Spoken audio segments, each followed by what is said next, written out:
So this evening, we do not have our chair or vice chair present. So before we jump in, I'd like to ask the board to elect a chair pro tempore. And I did take the liberty ahead of the meeting of reaching out to Councilor Remy to see if he'd be willing to serve in that capacity. So if somebody would be interested in making a motion to elect Mike Remy as the chair pro tem. We'll make a motion to have Councilor Remy serve as the chair for this meeting. Second. Is there a second? Second. Great. So that's, I think, I'm trying to decide if we need to appoint somebody. I guess, Stefan, yeah, we'll go ahead and appoint you as a voting member so that you can make the motion. And then all of those in favor? Great. Mike, I'm going to hand it over to you. I was going to vote no, and then I changed my mind. So yeah, that said, you guys are going to have to put up with me for a little bit here because I haven't run one of these ones before, so I appreciate the support. So good evening. The hour 6:30 p.m. having arrived, I will call to order this regular meeting of the Planning Board. This meeting is being broadcast live on the City of Keene YouTube channel and channel 1302. The video is also streamed on the city's website and is posted on the website by the end of the next business day, barring any technical difficulties. All actions taken during this evening's meeting will also be posted on the Planning Board webpage on the city website. Copies of the printed agendas are available in the wall pockets as you entered the meeting room. I also do want to add that for anybody with difficulty hearing, there are amplifying devices that are available on the side. That's come up in the last couple. The public and other board members will be recognized to ask questions and comment on the agenda items under discussion. After being recognized, all remarks are to be made through the chair. I will not recognize an individual a second time until everyone who wishes has a chance to speak. Anyone who wishes to address the committee is asked to go to one of the microphones in the room and identify themselves by name and address prior to speaking. The minute taker is participating remotely this evening. Board members, please make sure your microphones are on when speaking. If the minute taker is unable to hear you, there will be that recorded voice coming over the loudspeakers to let us know that they can't hear you. I'll call to order this regular meeting of the Planning Board and declare quorum present. How many seats do we have to bring up voting members? All of them. So you have 4 regular members present and 3 alternates. So we have enough room for everybody. Yeah, you just can't, yeah. We can't make it 8. Sorry, what was that? You We can can't- make it 8. I think we have enough room to do that. We need to call do the roll call first, but I just wanted to check if we could do that. I think so, yeah. And one other call out that I do want to put out there is, depending on how many people want to speak on an issue, we do reserve the right to limit the time for the folks speaking to that issue, so we just want to call that out in advance if that does become necessary. But, do you want to call the roll? Thank you. Harold Farrington, Roberta Mastrogiovanni, Mayor Jay Khan, Present. Councilor Mike Remy, Here. Sarah Vizani, Ryan Clancy, Here. Kenneth Cost, Here. Armando Rangel. For the alternates, Stefan Mayu, Present. Randon Markelin, Tammy Adams, Michael Hafer, Here. and then our newest member, Joey Cosivera. Present. And did I say your last name correctly? Okay, great. Awesome. Thank you very much. So, yeah, If I might. Mr. Mayor. I'd just like to introduce Joey Cosivera. This is his inaugural meeting.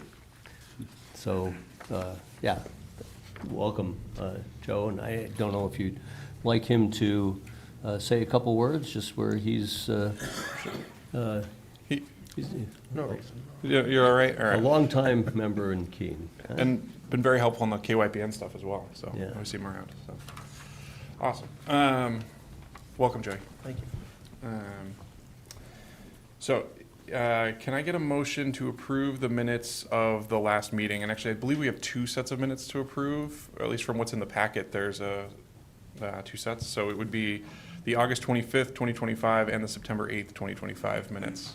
We don't have the minutes from the special meeting that was just held. That's too new, but those will be in the next packet. Can we approve both at the same time? Yeah. I approve a motion to approve both sets of minutes at the same time. Any seconds? Second. Thank you, Mr. Mayor. All right, any questions, comments, changes? All right. All those in favor, raise your hand. That's unanimous. Okay, so the minutes are approved. Next, we're going to move on to final vote on conditional approvals. So I think there was one in the packet, but I'll kick it to staff for this. Just as a matter of practice, the board issues final vote on all conditionally approved plans after the conditions precedent have been met. This is a relatively new process for the board, probably call it less than a year, I think, that we've done it this way, right around a year probably. So the final vote will be the final approval, and we'll start the 30-day approval clock, or sorry, 30-day appeal clock. Any for tonight? Thank you, Mr. Chair. There's two applications that are ready for final approval this evening. The first one is PB-2025-16 for 124 to 126 Eastern Ave and 130 Eastern Ave. This was a boundary line adjustment application. This project had 4 conditions precedent to final approval, including the owner's signatures appear on the proposed BLA plan, submittal of 2 Mylar copies of the plan, and submittal of a check to cover recording fees, as well as inspection of the lot monuments, and all of those conditions have been met. Awesome. So with all conditions being met, No, just was ready to move. ready to move? All right, so any questions, comments, thoughts from the board before we move on? All right, all in favor, sorry, I guess I need a motion to issue final approval. Can I get a motion for? There's the motion. That's your, so moved? So All moved. right, so a second for Mr. Mayor. Second. Thank you. All right. All those in favor of approval for PB 2025-16? All right, that's unanimous. Thank you. And the other one? Thank you, Mr. Chair. The next one is PB-2025-15 for 429 Elm Street. This was a cottage court development application. There was just 2 conditions precedent, which was the owner's signature appears on the site plan and submittal of 5 paper copies and 1 digital copy of the site plan. Those conditions have been met. Awesome. Which cottage court was that? This was for 429 Elm Street. It was the conversion of an existing structure. It was that's currently used as a garage that into a was the duplex. Yeah. Awesome. Can I get a motion for approval for PB 2025-15? I'll move final approval. Thank you, Mr. Mayor. Second? Second. Thank you, Mr. Cross.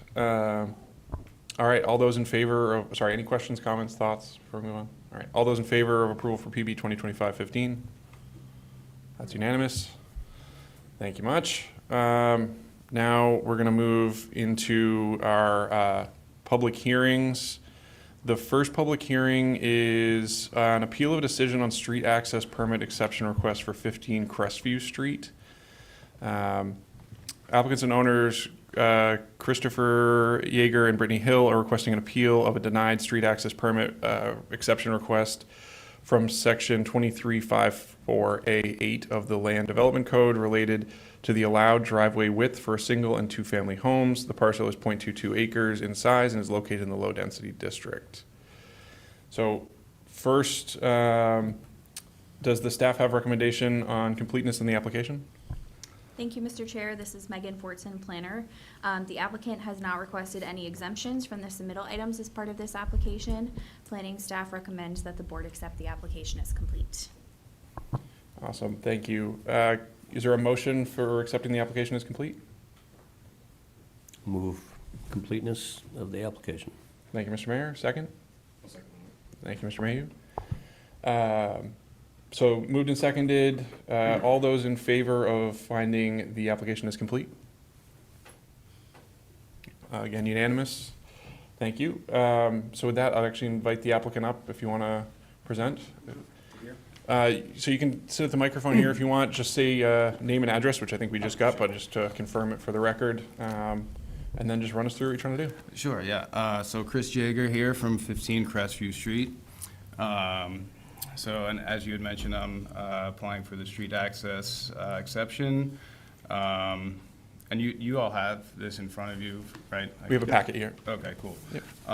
So yeah, as you can see, basically to the south side of the garage, I've proposed just a sort of a cascading, if you will, extension of the driveway up the side of the garage. So the,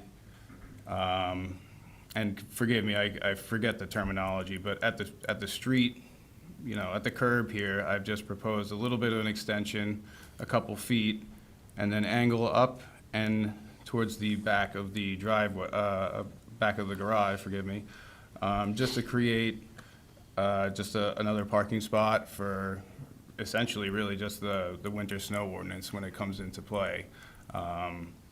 Other than that, we have plenty of room, but I've kept within the property line quite a bit, and as you saw on the site visit the other day, you know, there is some work to be done to make this happen, but ultimately seem to be complying with the proposed thoughts from the planning board, community development that I've received. So, yeah, a lot has gone into this, but ultimately kind of a simple idea, just to make another spot to the right of the driveway. Awesome. The fun of having more drivers in the family, so. Yeah, exactly, yeah. Awesome. So, thank you for that presentation. So the board can see, I think it's on page 45 on the packets, you can see the blue outline for that extension if you're looking for that page. Any questions for the applicant? I did get a private site visit because no one else could make it. So for all three applications that had site visits, I got to wander around for them today, or earlier this week, or last week. Any questions for the applicant? Go ahead, Mr. Clancy. Thank you, Chair. Is there a reason why, I saw the city, if we do approve it? Can you turn on your microphone, please? I turned it off. Whoops. Thank you, Mr. Chair. I noticed if we do approve, staff is recommending that we ask that you square it off. Is there a reason why you have it angled instead of? Well, I guess, long story short, there was a few different proposals submitted here along the course of the last couple months, really. I originally wanted to go to the left of the driveway. There was some zoning issues there. So we came up with this proposal here with the angle here based on city engineers' thoughts at one point. So that's what I had submitted, and to be quite honest, it came back again that it to be squared off, essentially, which I'm not necessarily against. It was just, at that point, I had submitted about 3 or 4 different proposals, kind of just going with the thoughts that the feedback I was getting. So I just sort of said, you know, if we can stick with this, at least for now, you know, I'd like to go with this. To square it off is not, you know, I'm not opposed to that by any means, but to be honest, it was just getting to a point where I was spending quite a bit of time just going over and over different proposals that were coming back to me. So here we are with this one. Awesome. Any other questions for the applicant before we go to the staff report? Mr. Cost? Thank you. Just so I understand, if it's squared off, that means more paving from looking at it? Would that be what that is? In theory, yeah. Yeah, okay. And a wider drive at the Correct. curb. I believe too, along the course of time here, there was something that mentioned about a right-of-way in that area there as well. An issue with some kind of a right-of-way at that, if it was squared off instead of angled. So that's another reason why I went with this. I wasn't quite sure exactly what that meant, especially for that area. But, so that was another reason I followed the proposal, or the feedback that came back to me for the angle. You know, there's a lot that goes into this, I'm learning, you know, this kind of process. So I was really leaning on, you know, to be quite honest, Megan was super helpful in kind of guiding me through this. And so, for lack of better terms, I was kind of trying to go with the flow a little bit. so here we are with the angle, because something had been mentioned about a right of way in that area of the property, I believe. I don't have a note on that in here, but I'm sure we might get something on the staff report when we get to that point, so. I think I have something back in my emails of But sorts. they're good about, they'll get us the rundown there. Right, right. Any other questions for the applicant? Go ahead, Mr. Mayor. The 3-foot side setback, Mhm. you want to offer a comment on that? It seems narrow. Sure. With this aerial image, and, you know, without getting surveyors or anything involved, this actually, granted it's, you know, an aerial image of, you know, maybe some kind of a rough estimate of the property line. The boundary here is far further from where I'm even planning to have this done. There would probably be 6 feet from the property line, you know, when this is all said and done, if it happens. So, is that what you're referring to? I'm sorry. Yeah, I guess I'm wondering what is an acceptable distance for you? You know, if it's greater than 3 feet, just might be a condition that we might want to. Oh, yeah, no, there'd be at least 3 feet of setback here. It's hard to tell from the images, but there's a full wall of very tall lilacs in that Yes. setback, and then some other shorter shrubs right along the edge there. It's hard to see in that image.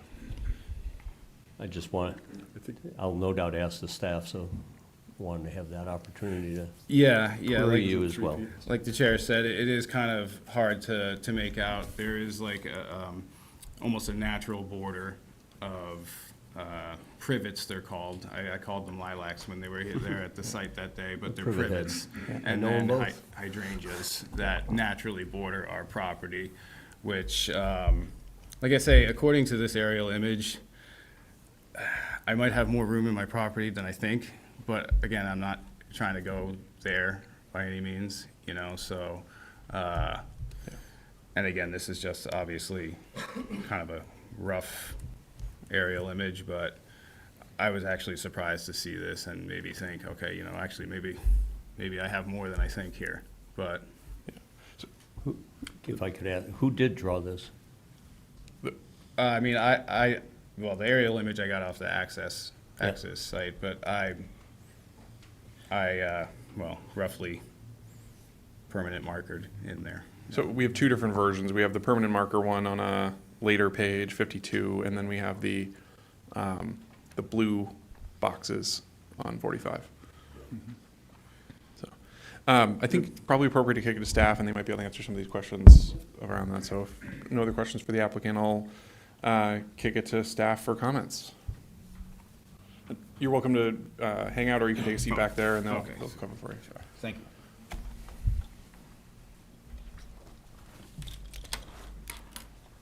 Thank you, Mr. Chair. This is Megan Fortson, planner again. So just to provide a little bit of background and context for the planning board, you, under state statute, have the authority to review driveway permit applications, which in Keene we call street access or curb cut applications. A number of years ago, I'm not sure quite how long ago, but a number of decades ago, I believe at this point, that authority was delegated to the city engineer for single-family and two-family homes, along with curb cuts that are approved for just temporary use, like logging or something like that. So as Mr. Jagger had explained, he had submitted a street access permit application for widening his existing driveway to the north, sort of in between where his house and that little breezeway are. And that application had a few issues with it. It didn't comply with the necessary zoning requirements under Article 9 of the Land Development Code, which I will go through. And it also was not approved by the city engineer's office because they didn't feel that it complied with the street access standards in Article 23 of the Land Development Code. So that's sort of where we are now. He has decided to appeal the decision in accordance with Section 27 of the Land Development Code, which is where all of your appeal procedures are outlined. So with that background, I'll hop into the staff report. The parcel itself is located at the corner of Crestview Street and Phil Lane, rather. And it's about 0.22 acres in size, and it's located in the low-density district. The existing parcel is developed with a single-family home, breezeway pass-through that you can see, and then the structure on the southernmost part was formerly a garage that a previous property owner converted into what is now an enclosed porch. The specific standard that the property owner is requesting an exception from is to allow for a driveway that's wider than 20 feet at the property line. So basically where his parcel intersects with the road, it's called the curb line and, the right-of-way line, and the driveway can be 30 feet at that point, and it can be 20 feet where his property line is. So now that he is requesting this review before the planning board, you are reviewing it as though it were a completely new application. But obviously, we have provided the comments from city engineering staff. In terms of regional impact, planning staff do not feel that there is the potential for regional impact, but you'll just need to keep that in mind as you deliberate. To quickly run through the departmental comments, the only comments that we received relevant to this application were from city engineering staff. And the city engineer obviously pointed out that the proposal doesn't comply with the relevant width standards, and that he did not feel that the proposal met the specific exception criteria, which is very similar to someone requesting a waiver. And one of those criteria is that there has to be some sort of unique characteristic or hardship of a property that is being used as a reason to grant this exception. And he did not feel that that was demonstrated as part of this proposal, but that's going to be up to you to make that determination. To get into the specific driveway design standards, I'm going to try to go through them somewhat briefly. But under Article 9 of the Land Development Code, those are where the actual driveway design standards are located. Mayor Khan had asked a question about the 3-foot side setback. And under our driveway design standards, they're required to be able to site an 8-foot wide by 18-foot parking space, and that parking spot has to be at least 3 feet from the side property line. So it can be more, but our code specifies that it must be at least 3 feet away. So that standard appears to be met. The other standard that needs to be met as part of this, or I should say the other requirement that has to be met as part of this standard, is that the parking space has to be located either behind the front setback, which in low density is 15 feet, or behind the front building line. So Mr. Jagger is proposing to start the parking space directly adjacent to his enclosed porch so that it complies with that standard as well. For surface material, as of now, it's proposed to be asphalt or some other equivalent material, but I think the applicant is looking to sort of nail that down later in the future once he's had a contractor come and take a look at everything. There are no grading or drainage measures proposed, so that standard is not applicable. The driveway is not longer than 300 feet in length or greater than 15% in grade, so the long driveway and driveway steep slope standards are not applicable. And then to move on to Article 23 of the Land Development Code, those are the standards specific to public works. There are public infrastructure standards, and these basically state that if a driveway is going to cross a sidewalk, that the sidewalk has to be reconstructed to city standards. There's no disruption of an existing sidewalk proposed, so that standard's not applicable. Street accesses have to be placed so as to ensure that vehicles have a safe sight distance of 200 feet in all directions. Again, not applicable because they're not proposing a new driveway. You can have no more than one street access for each residential lot, not applicable. There's no drainage proposed, so there's no concern about it blocking the flow of drainage and gutters, drainage ditches, or pipes. And then the most applicable standard falls under section 23.5.4.A of the Land Development Code, which again, it's the standard stating that you can have a 20-foot wide driveway at your property line, and then closer to the road it can be 30 feet wide. The property owner is looking to add 2 feet of pavement to his existing 28-foot wide driveway where it intersects with the road. and then extend it to about 41 feet wide where the new parking space will start. The city engineer had requested that the driveway be squared off just so that cars aren't trying to go into the driveway and then make a turn, because his concern is that cars are going to potentially be going over grass and basically damaging that area of grass that's not paved if it's not squared off. But the property owner wants to just widen the driveway to that 30 feet. So that's what's being proposed at this time. So your determination as a board is whether or not you feel it's necessary, if the property owner really meets these exception criteria, which are included under section 23.5.6. And those criteria, to quickly run through them, basically say that the issuance of the exception shall not adversely affect the safety of pedestrians, bicyclists, and vehicles using adjacent streets and intersections. The issuance will not adversely affect the efficiency and capacity of the street or intersection. There are unique characteristics of the land or property which present a physical hardship to the requester, and in no case shall financial hardship be used to justify the granting of the exception. To address those just a little bit, obviously the one that is the hardest to meet is trying to identify if there are really unique characteristics of the land or property that present a physical hardship. I would just recommend that you consider the fact that one of the parking spaces was taken away by a previous property owner when the garage was converted into livable space. Another thing to think about is the fact that this property was constructed with the house on a diagonal, so that limits the number of locations where you can put another curb cut that comply with the zoning ordinance. So I won't bore you anymore with any of the other standards, but this is a relatively straightforward application.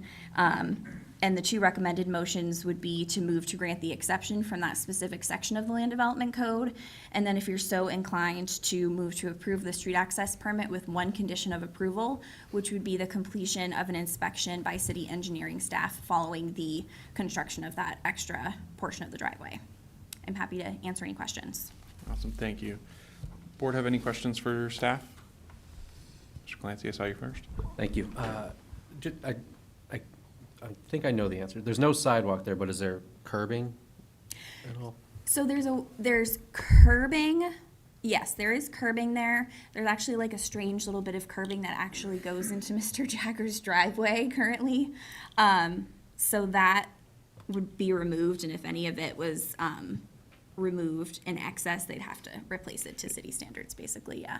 So looks like it's either stone or concrete or granite curbing for everywhere except that 2 feet. There's like a weird pavement patch in that 2 foot section that seems like it was added aftermarket at some point, and then, yeah.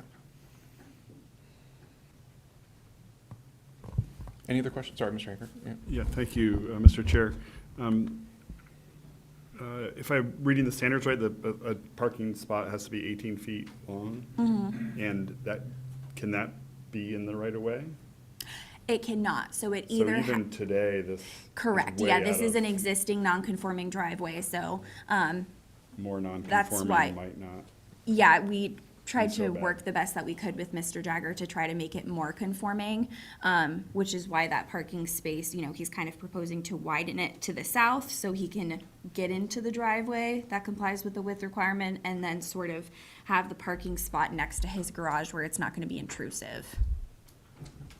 Great, thank you. Yeah, I mean, it's only looks like it's only an 8 foot or 10 foot spot now. So the way I'm looking at it is it might create some different nonconformity, but I think at least probably the spirit of the regulations of having cars further back from that right of way would be improved if we approve the variance or waiver tonight. Thank you. Thank you. Any other questions for staff before I open it up? Let's see if anybody from the public wants to go. Okay. So with that, I guess I'm going to do this for all of them tonight. Could I get a raise of hands for anybody who's here to speak to this particular issue tonight? All right, it's one. Mr. Hutchinson, come to the microphone, just name and address for the record. You know the deal.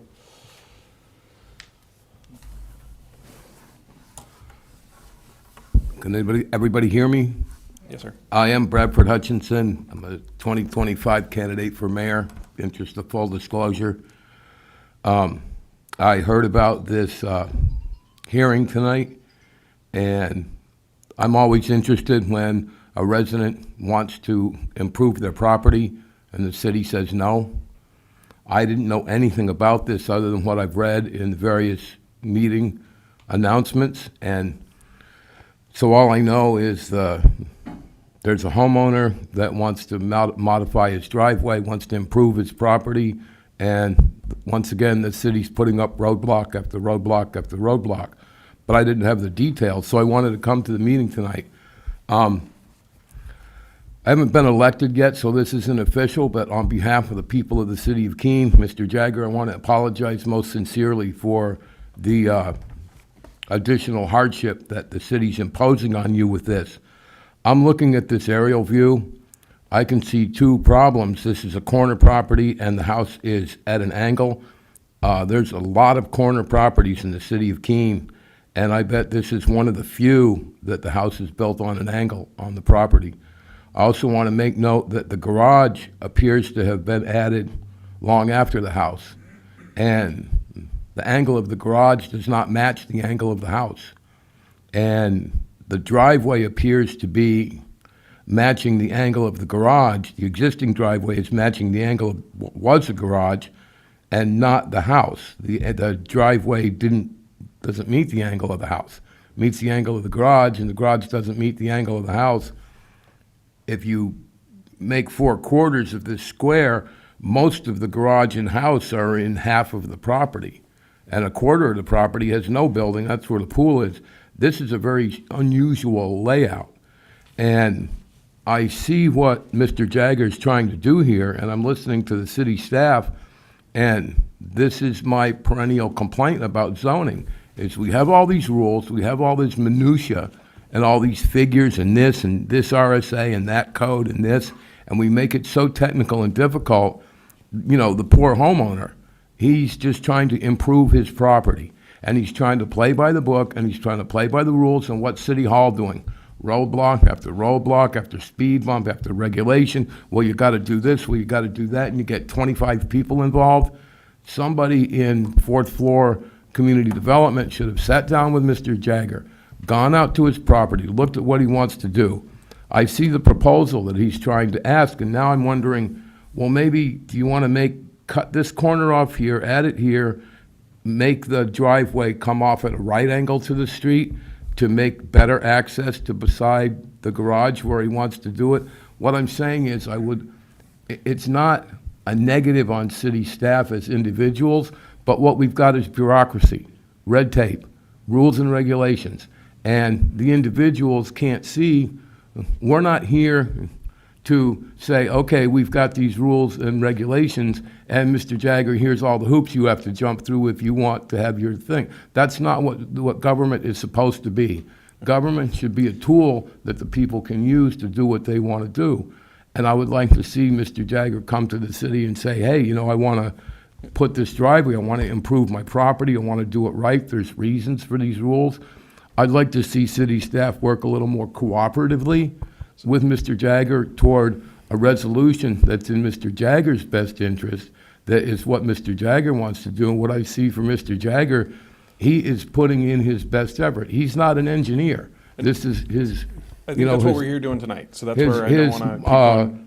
his markings on this photograph, this is not an engineering drawing. And I don't think it needs to be all, Mr. Hutchinson, why are you trying to interrupt me, Mr. because at this Councilor point, Ramey? we understand what you're coming from, is that you want to have the applicant do what they want to do. And I Is think there a that's what we're here to question, do Councilor tonight. Ramey? That's what we're here to do tonight, so I'm just wanting to say, Is there a question? Do you have a question for if you me? could get to the point. Yeah, I am getting to the point. I was almost there. I'm about to wrap it up, and you interrupted me. So what I'm trying to say is, I want to encourage Mr. Jagger to continue this process. I can see a resolution to this if one or two people is willing to sit with Mr. Jagger when they have time, schedule a meeting, work this out in something that'll make everybody happy. There might be a exception or two or something that's not quite by the rules, but I would rather see the city work in, how can we make this work? That's how I want to see this approached, how I would like to see Mr. Jagger approached. I want to see this overruled, and I want to encourage Mr. Jagger to work with the city and the city to be a little more cooperative, working with Mr. Jagger, and look at themselves, the city, how can we help Mr. Jagger get done what he wants to do to improve his property, to make Keene better for everybody and for Mr. Jagger? Understood. Thank you. All right. I didn't see anybody else from the public, but any last minute takers? All right, with that, I'm going to close the public portion for this and move into deliberation. I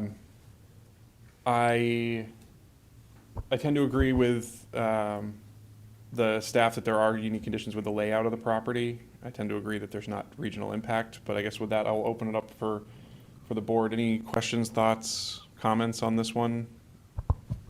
Clancy, go ahead. Thank you, Mr. Chair. On top of what staff pointed out as unique characteristics, also being a corner lot is difficult as well. And I appreciate the applicant working with city staff in moving that driveway away from the intersection and south of the property. And I think, working with city staff, I appreciate the planning department being so willing and helpful with the applicant to reach this point of the process and present what he has tonight. So I think it's safe. I think even though it's not up to code, it's the best he's got. Thank you. And I do actually, I meant to mention this earlier, I do want to call attention, we do, I think, have notes on our, I think everybody got one that's from, signed by the neighbor. So with any concerns around the distancing there, I see the correction from lilacs to privets on the note. I wouldn't have caught that. No, there's, so we do have that note from the neighbor to acknowledge the line there. Mr. Cross? Yeah, no, I mean, the idea of having this driveway narrower at the curb, I like. It's just less paving. And so it's a good solution, and it provides what the owner needs. And this letter gives me some confidence that the neighbor is fine. So, yeah. And I do want to also call out that it is a pretty steep drop down on the other side of the house down to the road. So there's another condition there that would be a little bit difficult to manage with if you were to try to say, oh, put the other car on the other side. It would just add more complexity and more pavement. So, any other comments, thoughts, questions? All right. You want to go for, oh, sorry, go ahead, Mr. Haber. Yes. Yeah, I think I'm inclined to approve this waiver and would, for anyone tuning in from home, would just make a note that this is exactly what the process is supposed to be, that the city has standards and the homeowner has the ability to challenge a city decision and bring it before this board. And as I think we are about to see, this board is flexible and looks at the conditions and will move things forward. So I think this is exactly what city staff and land development code should be doing. Appreciate that. And I do want to echo that, to say that, the city staff is required to be very literal about their translation, and the intent of this board is to help understand where those lines are meant to be. So with that, I'd be open for a motion on the exception request. Mr. Mayor. Yep. I would move that the board approve. Oh, it's actually this one here first. Yeah, move to grant an exception from section 23.5.4.A.8 of the Land Development Code to allow for a driveway with greater than 20 feet of property line. A second? A second, though. Perfect. Thank you, Mr. Mayhew. Any comments? Okay. All those in favor of granting the approval or the exception? All right, that's unanimous. The exception would be granted. Now moving on to the conditional approval. Mr. Mayor, you up for that one as well? Up to it. Move to approve the street access permit for the expansion of the driveway at 15 Crestview Street with the following condition. 1, following the completion of construction, a final inspection shall be performed by the city engineer or their designee. to ensure that all work was completed in accordance with the driveway design standard in Article 9.3 of the Land Development Code, street access standards in Article 23.5.4.a of the Land Development Code and all other applicable City of Keene regulations. Can I get a second? I second that. Mr. Mayhew, thank you. And just for clarity, I think this is a condition subsequent, right, that we're requesting it. It's not clarified in the motion, but just for clarity for the record. So they would be approved and then after the fact would be able to come back. It's clearly worded in the motion, but just not in the header, so. Any comments, questions? Okay, with that, all those in favor of granting the conditional approval? Unanimous. Thank you. Thanks, sir. All right, moving on to the next one. Let's see if I can get back to where I was in my agenda. The next item on the agenda is for PB 2025-18, major site plan, change of use, Key Road Plaza, 109 to 147 Key Road. Applicant Aganos Companies, on behalf of owner Key Road Development LLC, proposes to convert 61,526 square feet of existing retail space in the Key Road Plaza development into a charitable gaming facility for Revo Casino and Social House.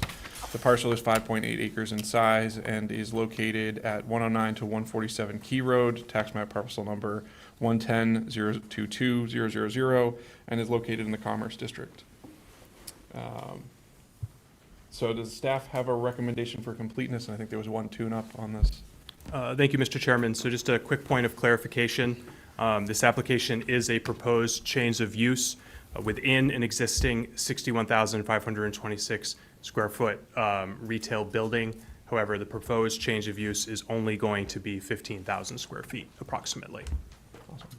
And then in regards to completeness, the applicant has requested an exemption from submitting separate existing and proposed condition plans, elevations, drainage reports, soils, screening, architectural and visual analysis, historic evaluation, and other technical reports.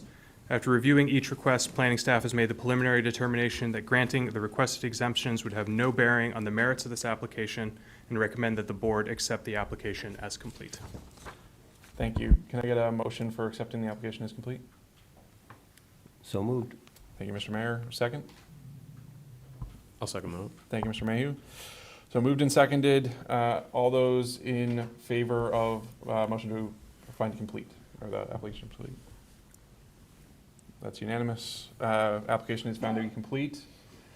And just for clarity, there was one zoning board, there's a ZBA ruling that was done on this. I don't know if we touch on that now or if you want to touch on that as part of the staff report, just to make sure that we know that there was I believe there was a variance issued for this one. That's correct, Mr. Chairman. This application, or this project received a variance from the Zoning Board of Adjustment. The Zoning Board of Adjustment for the use to be located within 250 feet of the property line of a residential use. Perfect. Thank you. So I just want to make sure the board was aware of that as we go in, that that distance is no longer part of our purview, given that the variance has been granted. So with that, I would invite the applicant to present the proposal. Thank you, Mr. Chair. Good evening, Mr. Chair, Mr. Mayor, members of the board. My name is Dick Anagnost. I'm the CEO of Anagnost Companies, the applicant. I'm also the manager and owner of Key Road Development LLC, and for full disclosure, I'm also a partner in the tenant as well. If I may, Mr. Chair, can I give a 2-minute sort of historical update on what we do, what we are, and what we do? It's your time. So, we have been in the charitable gaming business for approximately 27 years in New Hampshire. We've been in Keene for a little close to 20 years at this point. We started at the Swansea Racetrack and then moved into Keene, and this would actually be our 4th location within the city. And each time we relocate, we improve our parking and we improve the amount of space and the service that we can provide. We are also operating in Lebanon, Conway, Manchester, Dover, and to soon be operating in Berlin, in addition to the Keene facility. As a point in favor, I would like you to be aware that we have our own security force as well. We are a voluntary 21 and older facility. State law provides for 18 and older access, but based on the liquor laws and we have voluntarily converted it to a 21 and older facility. Our security force checks all IDs at the door to make sure that that caveat is enforced. All entrance to the facility for security reasons is through the front door. There are no other access points other than exits for fire purposes within the facility. Everybody that comes in is logged by security employees as well. Our employees, as well as owners, undergo a very thorough security check by the Lottery Commission and Attorney General's office. Everybody is ID'd and has ID badges and has to be current. The state law in New Hampshire provides no complimentary alcohol served in these facilities. So therefore, that's an important point that, you know, we are quite often called a casino because we approach the industry in the same manner as a casino, but technically we're a charitable gaming facility. We do not have a gambling license. We are facilitators.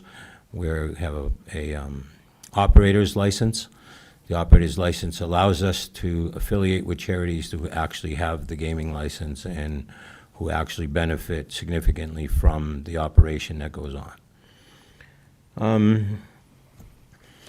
The state requires us to have state-of-the-art security systems. We have accounting and auditing systems, and we are checked regularly by our oversight, which is the Lottery Commission. We've served, I can't countless charities in Keene, but just to give you an example, we have the Keene Kiwanis, the Keene Montessori School, the Keene Baseball Club, Society for the Protection of New Hampshire Forests, Keene Senior Citizens, Keene Lions, Keene Rotary, so that gives you a flavor for the charities that we serve within the Keene area. That being said, I have with me tonight Chad Brainin from Fieldstone Land Consultants, who's our engineer, and he'll take on the technical presentation of our application before the board. Thank you. Thank you. Good evening, Mr. Chairman, Mr. Mayor, members of the board. For the record, my name is Chad Brainin. I'm a civil engineer and principal owner with Fieldstone Land Consultants. Our office is located here in Keene on 45 Roxbury Street, and I'll be, attempting to present and answer any questions that the board may have this evening relative to this application. We are before you tonight seeking a site plan approval for a change of use to permit a charitable gaming facility over tax map parcel 110-22.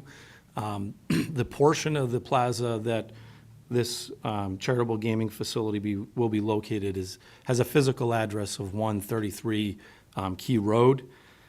This proposal would relocate Revo Casino and Social House from their current downtown location at 172 Emerald Street to this Keene Road location. And just for relevance, it is the location where the current Toy City business is located. The subject property and all abutting properties are situated in the Commerce District, where charitable gaming is a permitted use. The subject property being situated on Key Road is also one of the few roads in the city that charitable gaming is allowed and permitted to be located within your ordinance. The subject property, as was stated earlier, consists of about 5.8 acres of land and is currently a fully developed site. It's a plaza consisting of about 61,526 square feet of building space with associated site improvements that are detailed on the site plan that we have before you this evening. The property is currently occupied by a number of tenants. The Department of Health and Human Services Keene District Office is located on site, as is the Keene Cinemas, Toy City, Sherwin-Williams Paints, Enterprise Comics, and Oriental Rug Works are located on this property. When you take a look at the site and the surrounding uses, you'll notice that majority of the surrounding uses for this area are commercial. We have a hotel to the west, Brown Computer Solutions and Hampton Inns and Suites to the south, as well as the Autex Mazda dealership. There's commercial shopping plaza to the east, where the Staples is located, as well as a number of other tenants. And then there is multifamily residential buildings situated to the north, which is actually behind the current facility and out to the rear of the site. Part of the code, which was revised, I believe, in 2023, and more specifically, Section 2.3.2 I2, deals with use standards relative to charitable gaming facilities. And we do believe that this facility meets all of the use criteria within that section, and specifically with the zoning relief that we were successful in obtaining earlier this month. And just to kind of touch on some of those standards, there will only be one charitable gaming facility located on the subject parcel. The subject property is, again, 5.8 acres in size, so exceeds the 1.25 acre minimum. The property is, again, in the the Commerce District, and does have frontage on Key Road, which is one of the approved locations. The proposed gaming facility will have a gaming floor space that exceeds 10,000 square feet, which is one of the requirements. The conversion or the change of use in total is about 15,000 square feet in size, but it does include a restaurant component, as well as, some storage in office areas. The charitable gaming facility will not be located within 500 feet of another facility, will not be located within 250 feet of a place of worship, a child daycare center, or a public or private school. And the facility will also not be within 250 feet of a residential zoning district. We are situated within 250 feet of a residential property, and that did require relief under subsection 2.cii. And we were able to successfully obtain that relief at the zoning board meeting on September 2nd. And that relief was required because the existing building is situated approximately 65 feet from the closest adjacent property line where there is a residential property, a multifamily development. What is, we think, important with this application when you're looking at the site is the Key Road Plaza building, where the charitable gaming facility would be located, is approximately 170 feet from the existing multifamily residential buildings on the back, situated to the north. And as we stated earlier, the main entrance of the facility is on the parking lot side, so it's furthest away from the residential property. So all of the site activity, or the majority, certainly the majority of the site activity, will be buffered by the existing building. When we take a look at some of the technical details, again, we are before you this evening seeking an approval for a change of use. And so that inherently does come with some site plan modifications to accommodate the use, and some upgrades to the existing features on site. Again, we're approximately a 15,000 square foot change of use. It'll be changing from a retail use to a mixed use that includes a charitable gaming facility with about 180 gaming stations. Again, that footprint for the gaming facility would be over 10,000 square feet. There's also a planned 75 seat restaurant located within that 15,000 square foot area, and then about 1,000 square feet of, support space, storage, small office, et cetera. To accommodate this change of use, we have made some minor modifications to the site. Primarily, what we're looking at is restriping some of the existing paved areas. We are not proposing any pavement expansion, so everything will occur within the existing footprint of the impervious surfaces. Those improvements consist of restriping about 45 parking spaces, adding, actually upgrading some of the existing lighting along the back of the building where there'll be only employee parking permitted. And that consists of installing about 7 building-mounted lights under the current lighting plan. We are also proposing some improvements to screening along the rear of the building. More specifically, there's a 190-foot vinyl stockade fence proposed, and that'll be adjacent to the parking area, but also will shield the existing loading dock area. And I do believe the screening is actually a requirement due to the loading area which exists, but because we're looking to, make a change to the use, we are tasked to bring the site up to code as it relates to some of those screening components, which we do believe we meet with that. Because we are adding 45 parking spaces to the site, we also have to incorporate a landscaping improvement, and we've depicted 5 trees, oak trees on the site to address and meet that criteria. When you go through the application analysis and more specifically, the planning board development standards and review standards, we believe that we meet all applicable criteria, and I'm happy to go through those criteria one by one, Mr. Chairman, if you feel that that's most appropriate. And we have read the staff report for this evening's meeting, and we have no objections to the recommended conditions of approval. And we certainly hope that the board, would consider those, as we do believe we meet all of the regulations. So Thank you. with that, I'm happy to go through the criteria if you feel that's appropriate, or try to answer any questions that the board may have. I feel like staff will likely bring us through the criteria, so I don't want to necessarily double dip on that as long as you're aligned with their commentary in here. So we'll get that once instead of twice, unless there's any concerns with how they have it phrased. But that's it. Any questions for the applicant from the board? All right, Mr. Clancy. Thought we were going to get off with none for you. This is an easy one.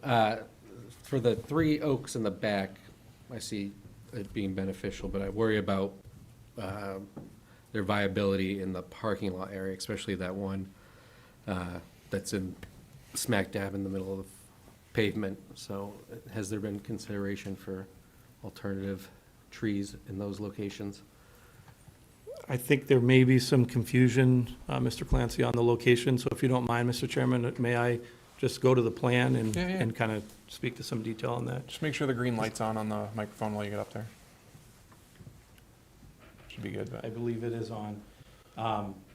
The 3 oaks that we're proposing are actually situated just inside of the proposed stockade fence here, and they are in an existing landscaped area. If I'm not mistaken, you're probably looking at this area here, which is center of the parking, and there's an existing utility pole there. No, I'm looking at the bottom right corner. This one here? There's one there, and then the other corner there Right. on our plan. Yep, so the oaks are centered, basically in a landscaped island that exists there. And to be honest, the location along Key Road in particular was driven by existing utilities, underground utilities, electric, sewer, water. And so this was the best location to locate the landscaping due to those components. But we are about 5 feet off of the edge of pavement to the center of the tree, so I do believe that would be appropriate and successful. And we will have to bond, the landscaping as part of the project as well. Any further questions, the applicant? Okay, with that, thank you both for coming up. I'm gonna invite the staff for their comments and, go from there. If I, just one, You go ahead. one question. The purpose of the fencing, I assume it's to the rear of the property, right? That's Yeah. correct. And how far is it running? Is it running the distance or, yeah, help out there? Yep, that's a great question. Thank you very much.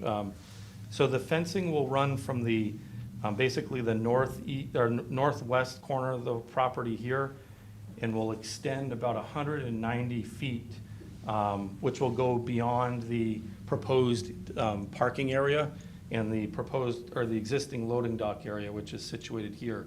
And what that will do is create a contiguous fence line along the back of the property.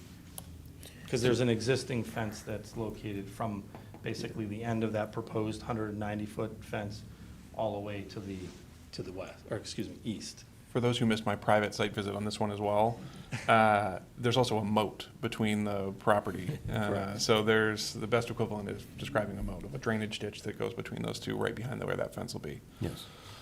And that was one before. that was a pretty large discussion point before the zoning board, is that there's no ability for vehicular connection or, really impacts from, any traffic, from the site, and there's no real pedestrian connectivity either. So it really puts, again, the main focus on the key road side, which is consistent with the ordinance. And is the purpose of the additional fencing a security concern on the owner's part? It was primarily the result of the city staff's request to screen the loading area. And so Screen the what? loading area, because there is a requirement under the charitable gaming facility that says you shall screen any loading areas. And so even though this is existing, and frankly, it was for security and to address, any concerns that came up, from the public comments at the zoning board as well.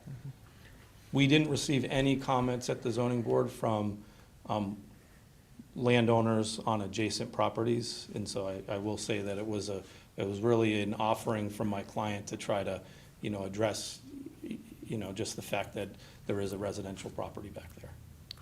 If I may provide more comment, Mr. Mayor?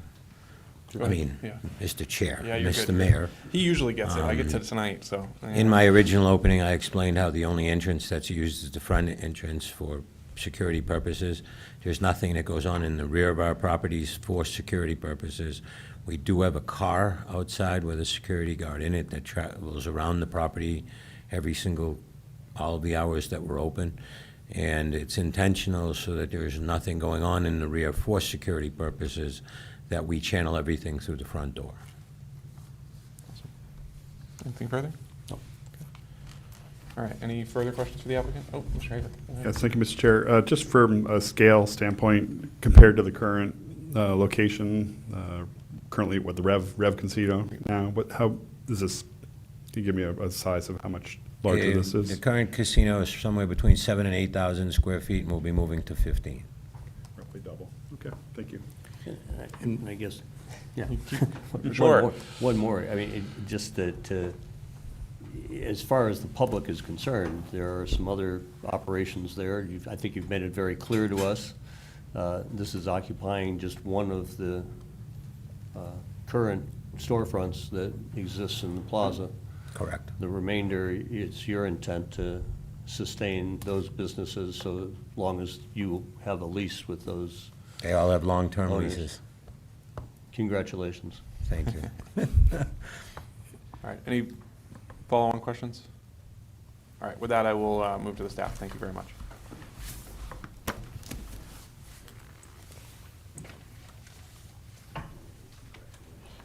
Well, for long-term leases, it's nice to have. Yeah. Good evening, everyone. Evan Clements, planner. I'll jump right into the use standards here, or the site development standards, excuse me. So as the applicant described in several cases, it's a fully built-out plaza. They're not making really any material changes to the exterior of the site. Before I go any farther, the preliminary evaluation of regional impact is that this application does not have one. So for things like drainage, sediment and erosion control, snow storage, water and sewer, filling and excavation, surface waters and wetlands, and hazardous and toxic materials, those standards don't really apply to this project. It's a fully developed site with no changes. In regards to the landscaping, as the applicant described, they are proposing 5 parking lot trees, which is required for the addition of 45 parking spaces that they're proposing to add. And we are asking you to set a condition of approval related to a financial security to be reviewed and approved by the city engineer, and then to be held for 1 year to ensure that this new landscaping does survive and thrive. In regards to screening, that 6-foot solid stockade fence is proposed along the rear property line. There are several different standards in the Land Development Code that do require screening, including use standards for the charitable gaming facility use itself from residential properties, the parking area to be screened from residential properties, and the loading dock to be screened from residential properties. Staff does believe that this standard appears to be met. In regards to lighting, the initial proposal was to install 2 wall-mounted light fixtures approximately 15 feet off of the ground. The fixtures will be full cutoff, dark skies compliant, with a color rendering index of 80 and a color temperature of approximately 3,000 Kelvin. That proposal has been since revised to include the replacement of 5 existing wall packs along the wall with the same fixtures that's currently being proposed. Those existing lighting fixtures are actually not compliant with our current regulations. The applicant has voluntarily decided to just go ahead and replace those fixtures as well, which should reduce the amount of glare from the lighting to the residential property. The initial photometric details were incomplete. It's hard to do a full photometric analysis to our specifications when you're only affecting a portion of the site. One of the things that we require is called the uniformity ratio, which is, it says that it can't be more than a 5-to-1 between the average and the minimum of the lighting intensity, which is designed to make sure that the parking lot doesn't have any hot and cold spots. We don't want areas of the parking lot that is really, really bright, which then in contrast creates pockets of real darkness. The initial submitted photometrics had too many zeros in it, so they couldn't figure out the average. They've since submitted revised photometrics that meet our standards. So the blurb in the staff report that talks about the condition of approval requesting revised photometrics is no longer needed. They've demonstrated that their proposal meets our standards. In regards to traffic and access management, the applicant states in their narrative that all traffic access will be from the existing street access points along Key Road. There are no proposed changes to the location or orientation of traffic access or vehicle circulation throughout the site as part of the application. Excuse me. The applicant proposes to create those 45 new parking spaces within the plaza. Of those 45, 25 are proposed within the existing rows of parking throughout the site, with the remaining 20 new spaces being proposed to the rear of the charitable gaming and adjacent use near the existing loading dock. Staff initially, as the applicant said, one of the concerns that the zoning board had was access to the rear of the building through either employees or the adjacent residential use, even though there are existing terrain features that severely limit that possibility, right? So we did request that the board discuss that matter. The applicant did bring it up in their presentation, and really just to reiterate the fact that all access to the use is going to be from the front of the site. Those parking spaces are going to be for employees only, and the applicant's representative has said to us that those employees who park there will be required to navigate around the building to come into the front access. There isn't going to be a special access for those parking spaces. The application also included a traffic study prepared by a professional engineer. The study notes that the existing condition daily weekday traffic volume is approximately, for the entire plaza, is approximately 5,416 trips. And then the analysis of the change of use shows a net increase of peak hour trips of 13. So the existing weekday total trips is 818, but the proposed change of use, it's 1770, for a net increase of weekday daily trips of 952. And then for the PM peak hour is 99 existing, 112 with the proposed change of use, for that net increase of 13 trips during peak hour. The International Traffic Engineer and NHDOT threshold for a significant impact to adjacent roadway systems is 100 trips per peak hour. So needless to say, the proposed net increase of 13 peak hour trips is significantly lower than the threshold of 100. And it appears that this standard has been met. Noise, the applicant states in their narrative that the noise generated by the proposed use would be minimal, as the use will be conducted inside. They anticipate that the use would generate noise comparable to a movie theater or other similar uses, and staff believes that that standard has also been met.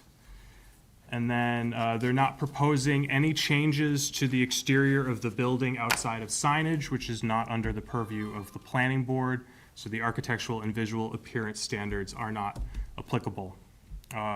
Lastly, the suggested motion is approve PB 2025-18 as shown on the plan, and then prior to final approval and signature, the following conditions precedent shall be made. It would be the owner's signature, the financial security for the landscaping. C is no longer needed. And then, so D, which is now the new C, is going to be the submittal of 5 full-size paper copies and 1 digital copy of the final plan. That's all I have, Mr. Chairman. I'd be happy to answer any questions at this time. Thank you very much for that. Awesome. Do board members have questions for staff? I have one just on, there's been reference, obviously our code requires 10,000 square feet of gaming floor. Given that we don't have a plan that shows that, in the requirements, it's obviously part of the rules, they need to do it, but do we need to include any conditions on that, or is that just something that they have to do because it's in our code?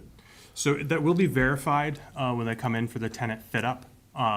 So it'll be part of the zoning review for that building permit. We did also ask the applicant's representative to confirm that, and we have an email from that, from Fieldstone. I want to say they came in at approximately 10,009 square feet. Perfect. Okay. Okay, that's fine. I don't think we need to add one if it's covered by that review. I don't want to make it unnecessarily hard here. I just wanted to make sure that was covered. Sorry, any other questions? I thought I saw a hand movement somewhere. Good? All right. All right. Okay, I think that's it for staff. Thank you very much for the work on this one. With that one, I'm going to move to the public. Can I ask you, who in the public wants to speak to this one? Okay, just one. Mr. Hutchinson, come on up.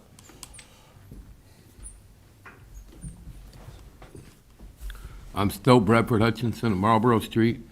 Mr. Anagnost is going to be happy to hear this. I was prepared to make a much longer comment that I was planning to make, but I got here early and I've been looking at the plans here.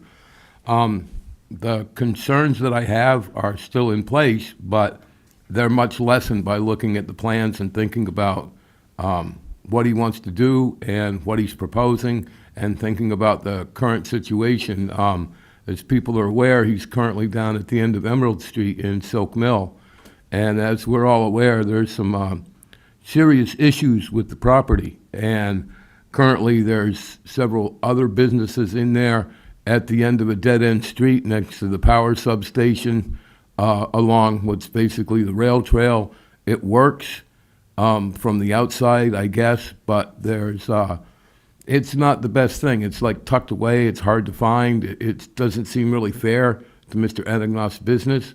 My concern is Toy City and my friend Steve Levy, who's been my friend for decades. I remember when his store was on Main Street for years, and then he moved to the center at Keene for a few years, and then the current location. And I don't know what he's going to do. I can't say that I'm speaking for him. But there are a lot of people in the community that we first heard about this.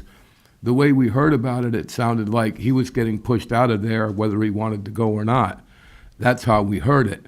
And what I'm seeing tonight is, I think this could be a very good opportunity. I have to be careful. I'm not speaking for Toy City or Mr. Levy, but that's been there for a long time, and we don't want to lose a good thing. I don't know whether he's going to continue in business and move to another location, and I don't know whether, or he's going to close. We don't know what's going to happen. But there's going to be some change, and I would like to see it managed well.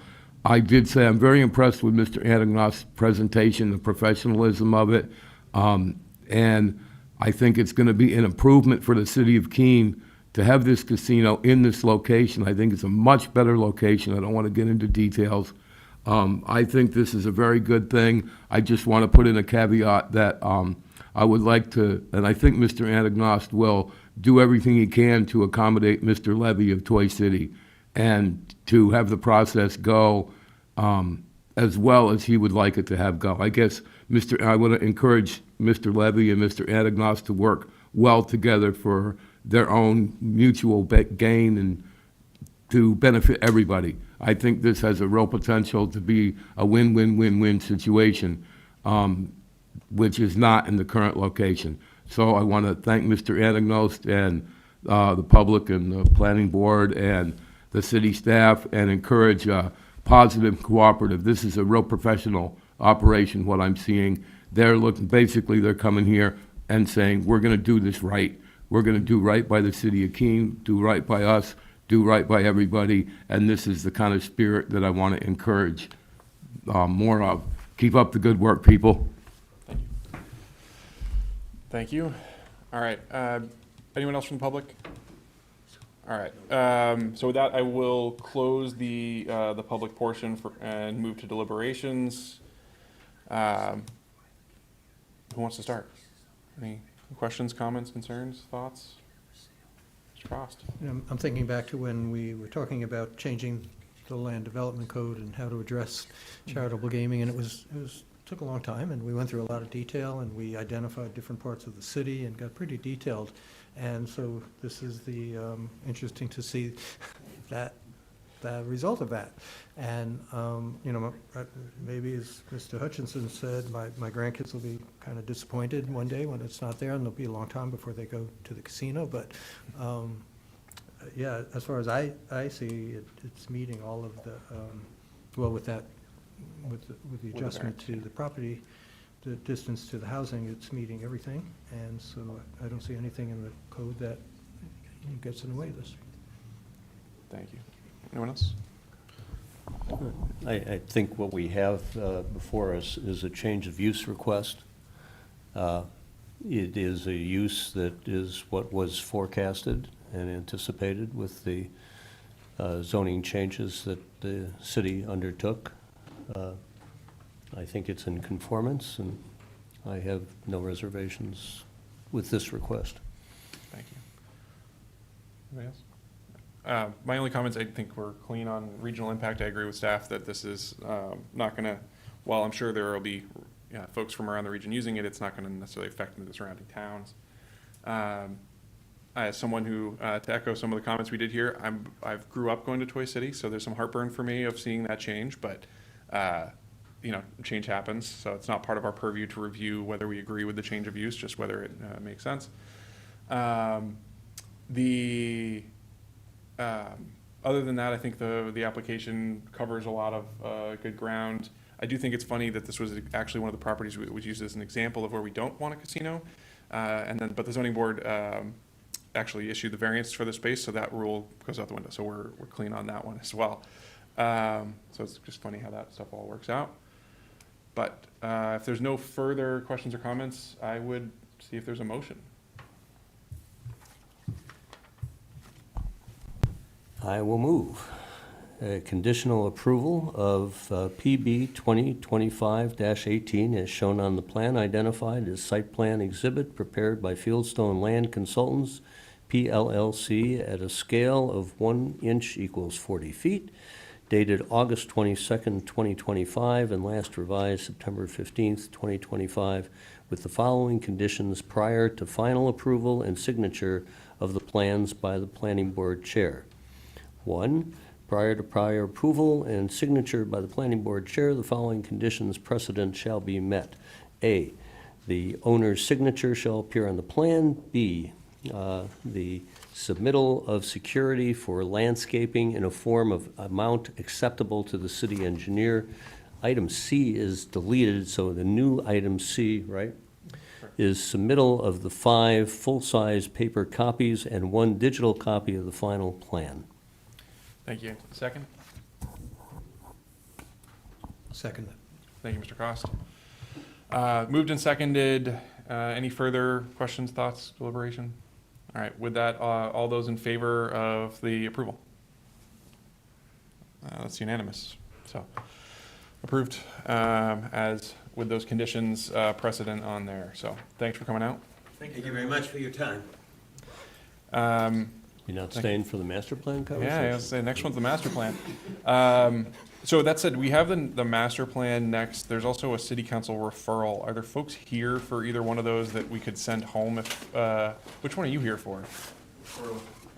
Is anybody here for, all right, so can we knock the referral out so Mr. Lucier can go? If, is that, does staff care? All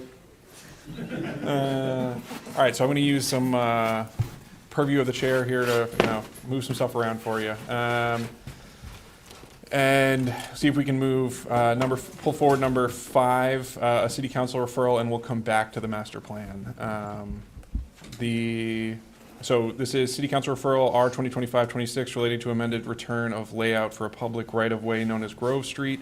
City council requested planning board review and recommendation regarding a proposal to return 257 square feet of land from Grove Street to the adjacent parcel located at Grove Street, 0 Grove Street, tax map parcel number 585057000.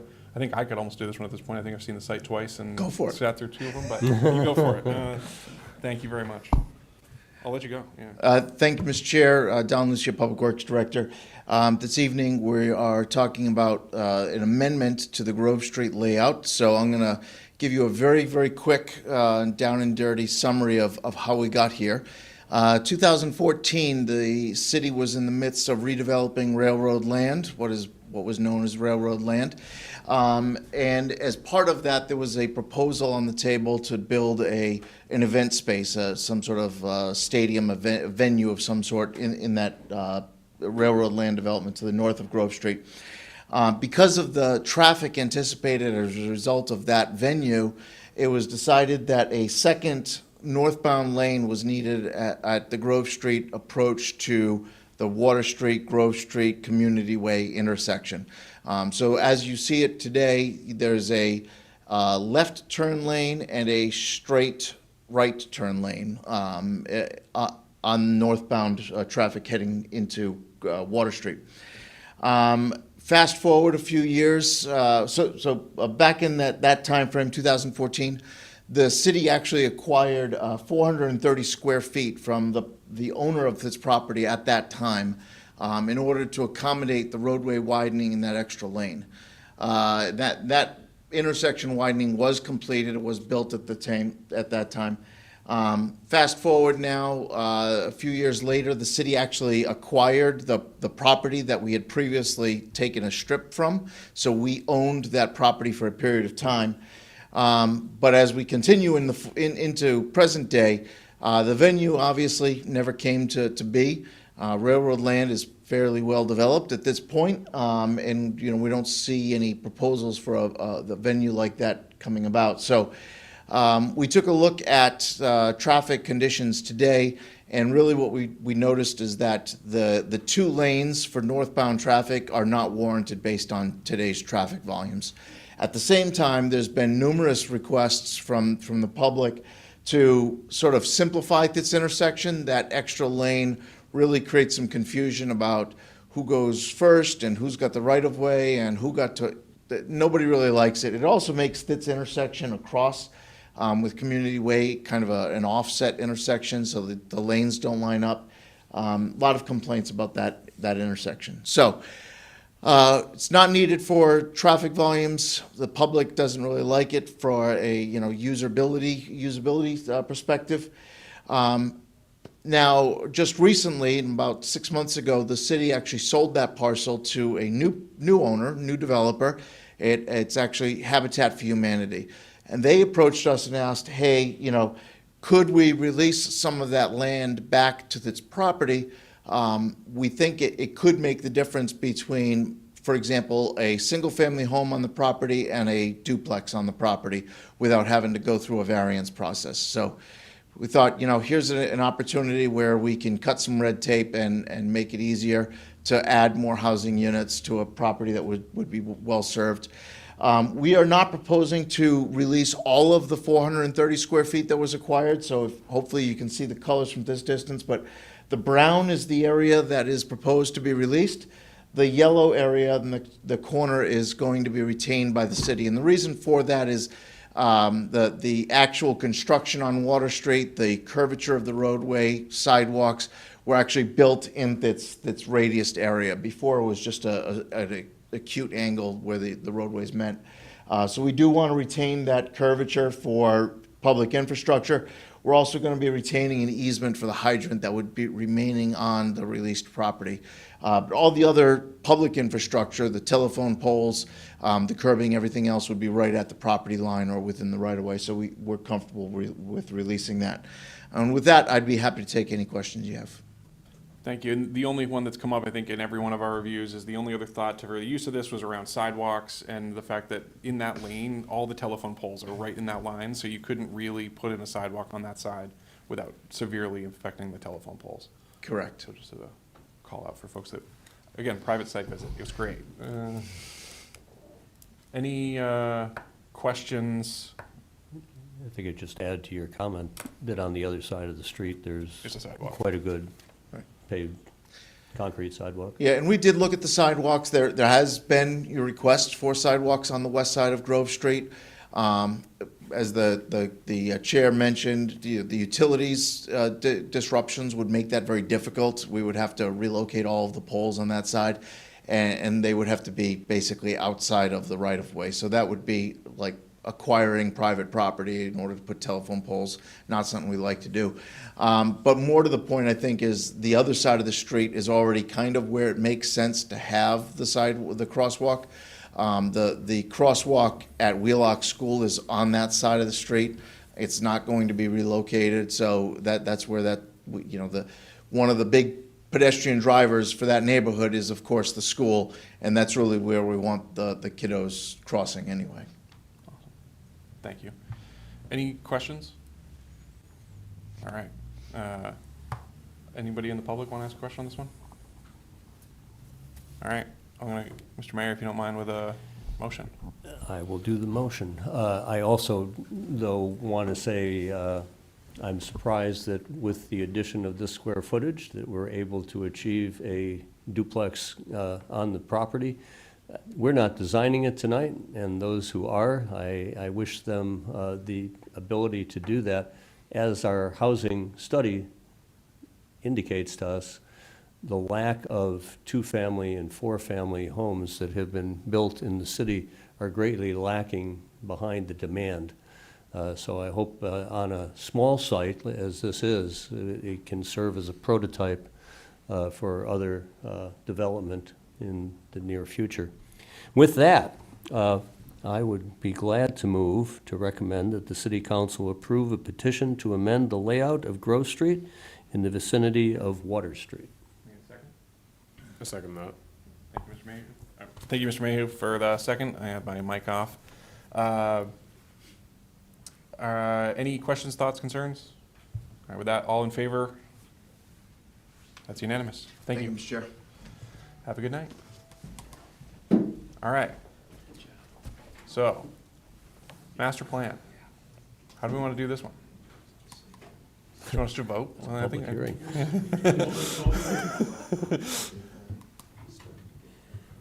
you seriously want me to skip the presentation? No, you're fine. I mean, I think we can, I think we've gone through a long process. Let's close it out right.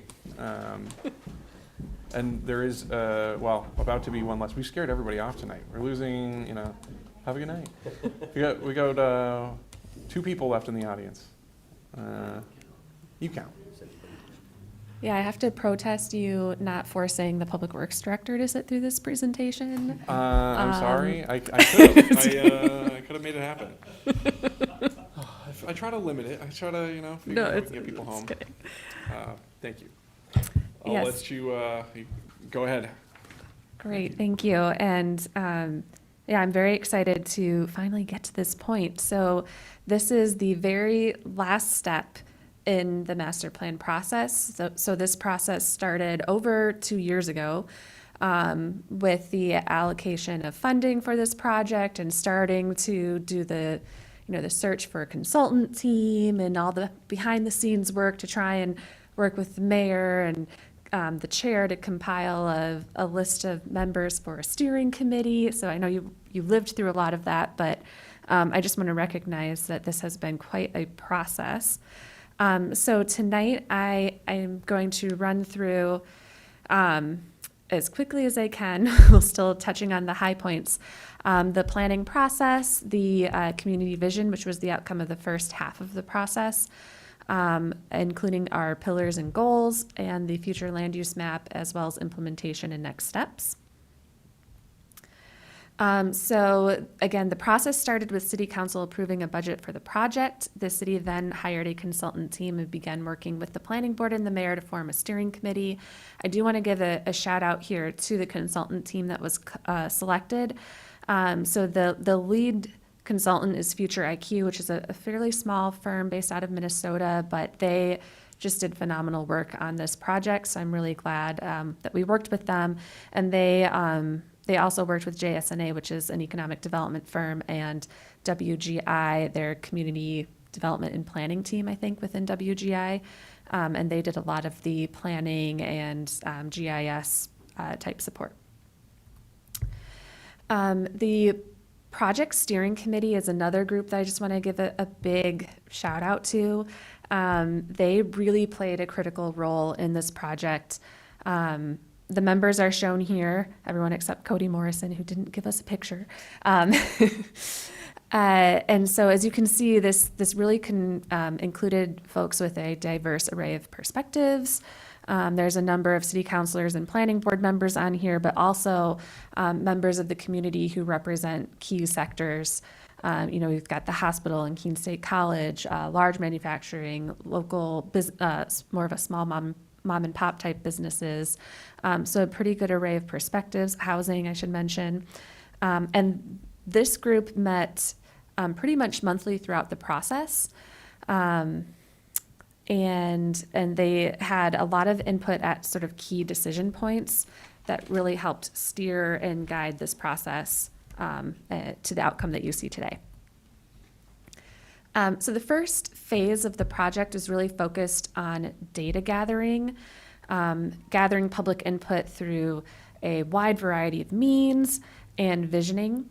I'm just going to touch really quickly on some notable activities. Because there was a lot that happened in this phase. But one notable activity was the community survey, the big community survey that we did sort of towards the beginning. That was a pretty detailed survey. It had a lot of questions. It took an average of 24 minutes for people to fill it out, and we had 648 people fill it out, which I just think is astounding. Lots of really great responses, and all of those are available online for anyone to view through the KeeneMasterPlan.com website.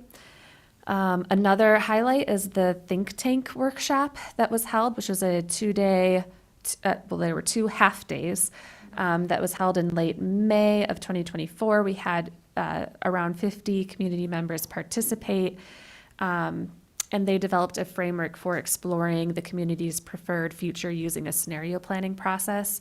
again, facilitated by that consultant team. And then the outcome of that workshop was the identification of what the workshop participants thought was the preferred sort of future. And then we scheduled a variety of visioning sessions to test that with the larger community. So we held a total of 17 visioning sessions.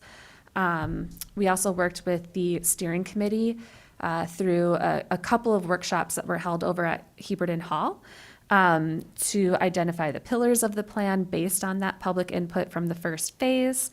And then finally, phase 1 wrapped up in October with our first Future Summit, where attendees learned about the process, and we unveiled the strategic pillars, and we also had a giant floor map that was really fun to start talking about how the community vision translates to the physical development of the city. And then we do have a report that you can read.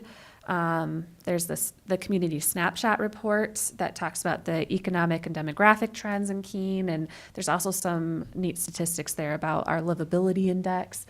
There's also a think tank report that goes through in detail the process that the think tank workshop participants went through.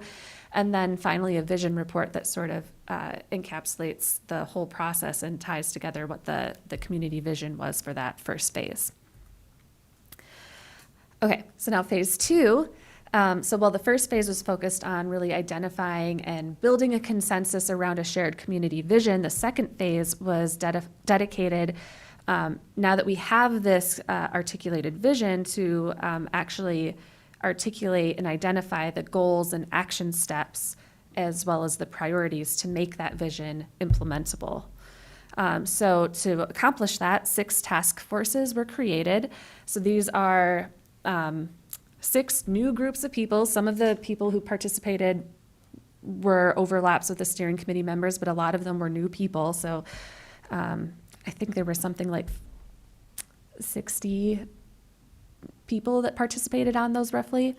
And they really did a deep dive in reviewing data, reviewing past work and case studies. That was facilitated by our consultant team.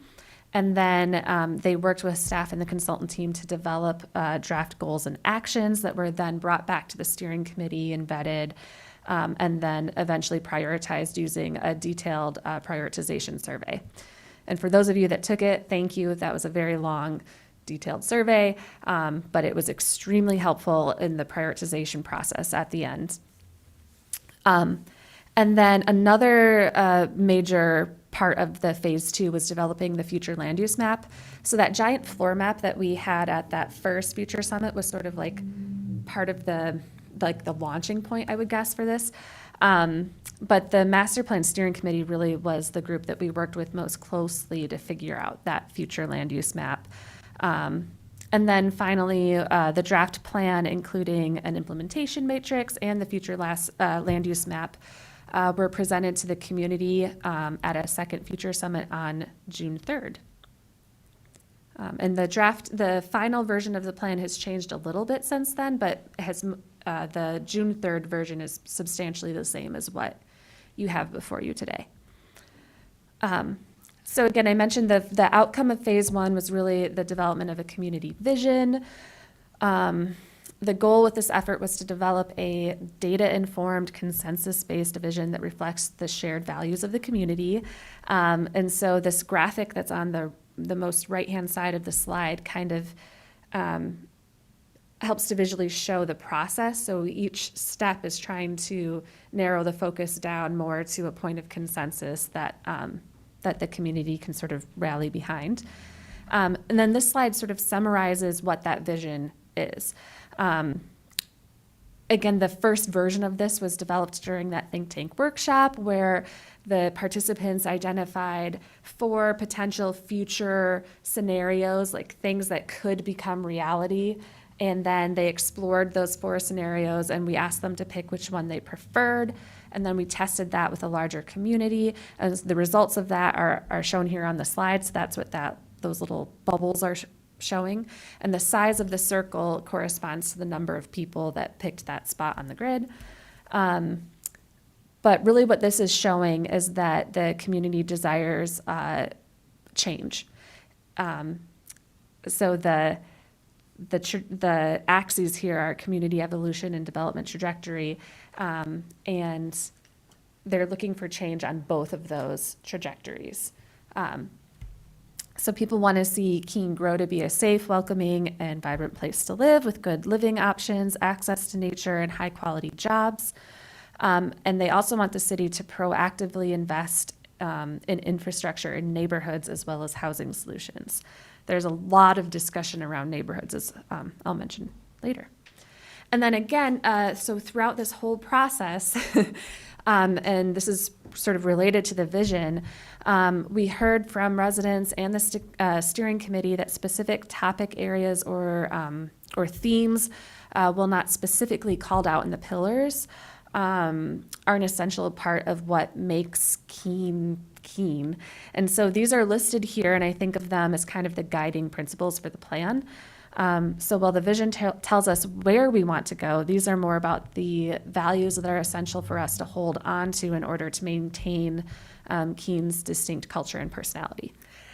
So those are sustainability, education, a lot of discussion about lifelong learning throughout the whole process, accessibility, public health, collaboration, sort of a regional mindset, as well as leading by example. Okay, so now getting on to the meat of the plan, which is the pillars, the strategic pillars.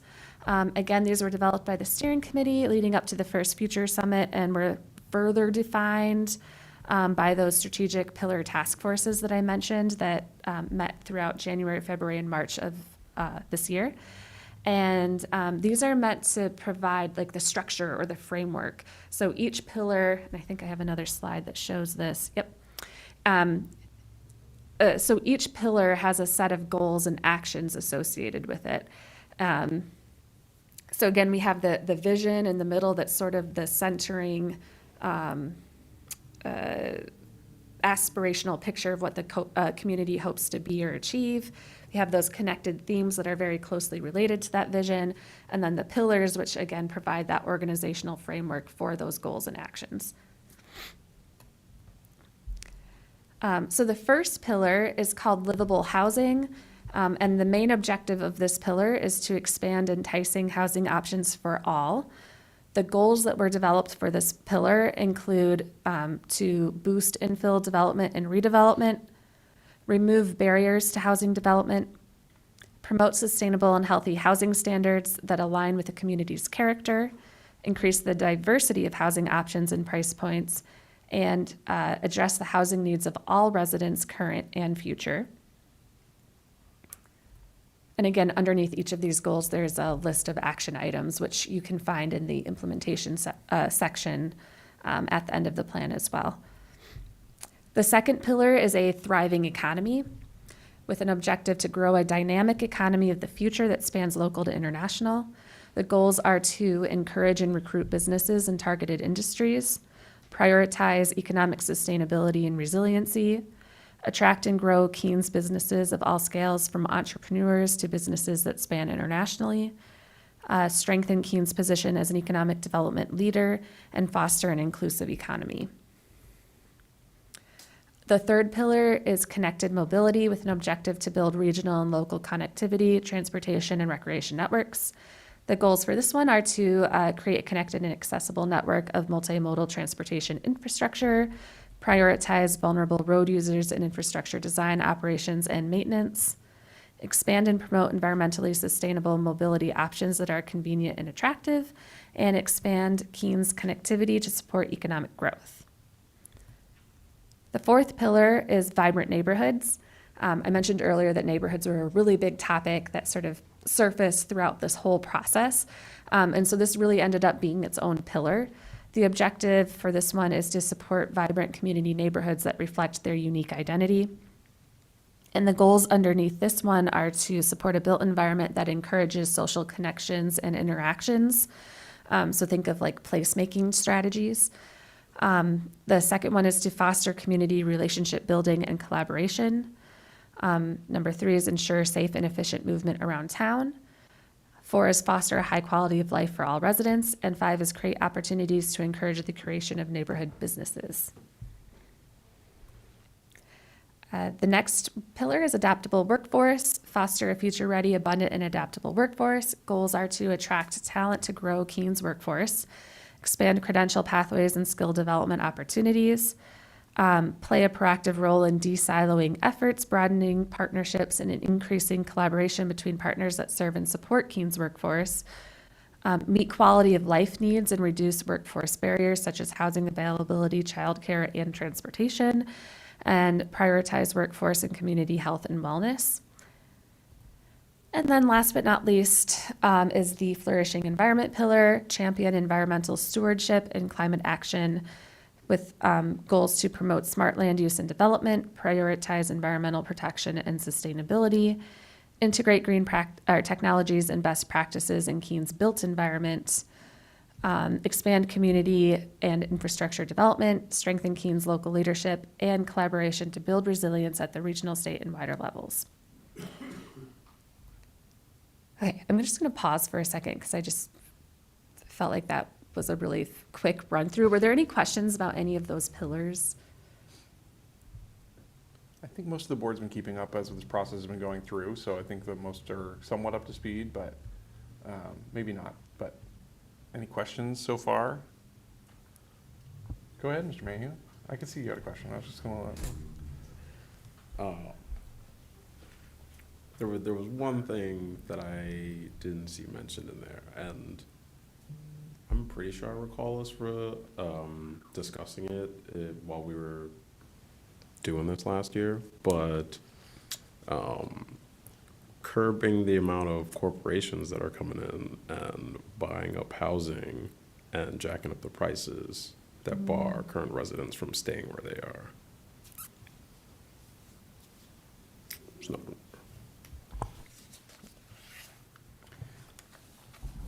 Yeah.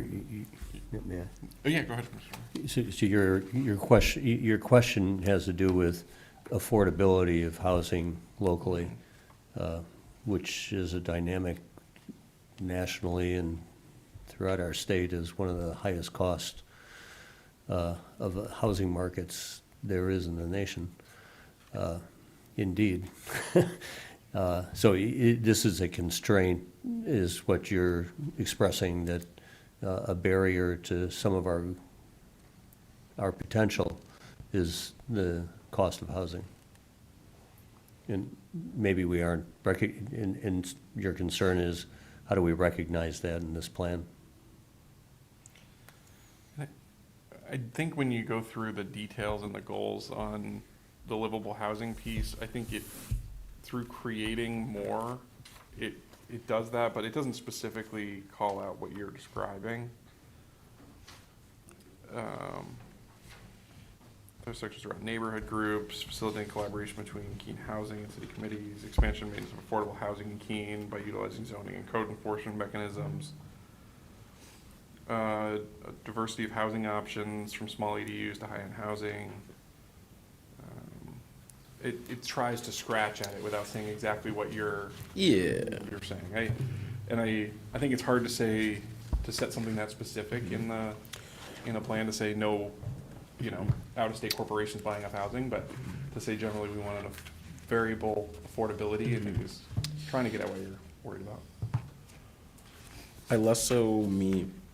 Go ahead.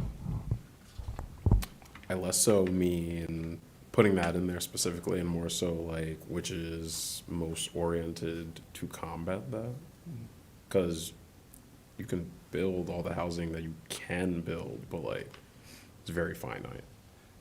It's very finite. Yeah, there's only so much you can build at some point, but the hard part is I think we're trying to do everything we can to increase the supply. And I think the city, Mary and the team have done an incredible job of trying to add housing and add units. We just didn't make friends on the east side of Keene by moving from 3 units to 6.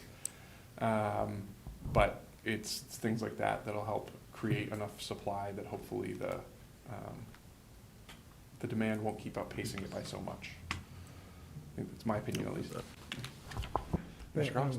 I know we want to move on, but I am interested in that. And do we know that, is that a big problem in Keene, that big these big and mega corporations that are, that are buying up huge properties and rentals around the country, and then, running them as rentals. Are we seeing a lot of that in Keene? I don't know offhand, but It's something to think yeah, about. no, something. Hmm. I haven't seen it, but I don't track it. We do have one instance, right, of the Colony Mill Oh, yeah. bought by a large out-of-town company. But, I think we've been pretty fortunate, actually, with some of the developments that we've had, that they are local. Keene Housing, if I think of the 200 units that this council has helped approve in the last 2 years, those have been primarily from within the region. Yeah, Just one other Yeah, point. And it would be wonderful to have local developers and builders and homeowners and whatever do this to their houses, but, to build at the scale that we really need, we're not gonna probably get it locally, and so it may take attracting out-of-town developers and folks to come here and do it. Otherwise, we're not gonna get to where we need to get. So it's something to think about, but it's maybe a two-edged sword. But I understand the problem. And it is something that we were successful with on the redo of the middle school to attract a larger out-of-town builder to create 170 units there. But again, I think when you think of the other developments that have taken place, it's been helpful to have local development and people willing to take the risk. And 79E may help to address some of what we're talking about. Some of the expansions of potentially using that for residential may help with allowing more locals to jump in that boat. But any other questions on what we've gone through so far? Because there's a lot we could spend all night, because this is really a fun topic. We've spent a long time working on this, so. Yeah, with the context of, Mari, really appreciate your enthusiasm for the process, and you seem, it seemed like a great piece of work to be proud of, that, from the appearances on the radio and just everything you've done to make sure this comes to life, is great. In terms of our action tonight, it's a public hearing, and we have no public here. There's two folks I don't know. Oh, okay. Are they intending to speak? And that, so the action tonight would be a public hearing, and then there is a motion to adopt after Okay. that. So So this we'll be is doing an, Great. I this just is wanted to an understand, action of this board, yeah. Is there a vote involved for this tonight for us? it's kind of a fun one, because as much as most things are city council policy that's put onto this board, Mhm. this is actually our document. This Okay. is, we get to set our own direction, and this is the master plan Great. as set by the planning board. Okay. So it'll live with us for 15 years, 20 years, Yeah, so we might so as we well should not. be thinking about it in terms of, are we comfortable tonight adopting this? This is our, Yeah. this is through 2040 and until we get a refresh done, which, Mhm. sometimes they lag. So I do have a number of more slides. I think there's one more question.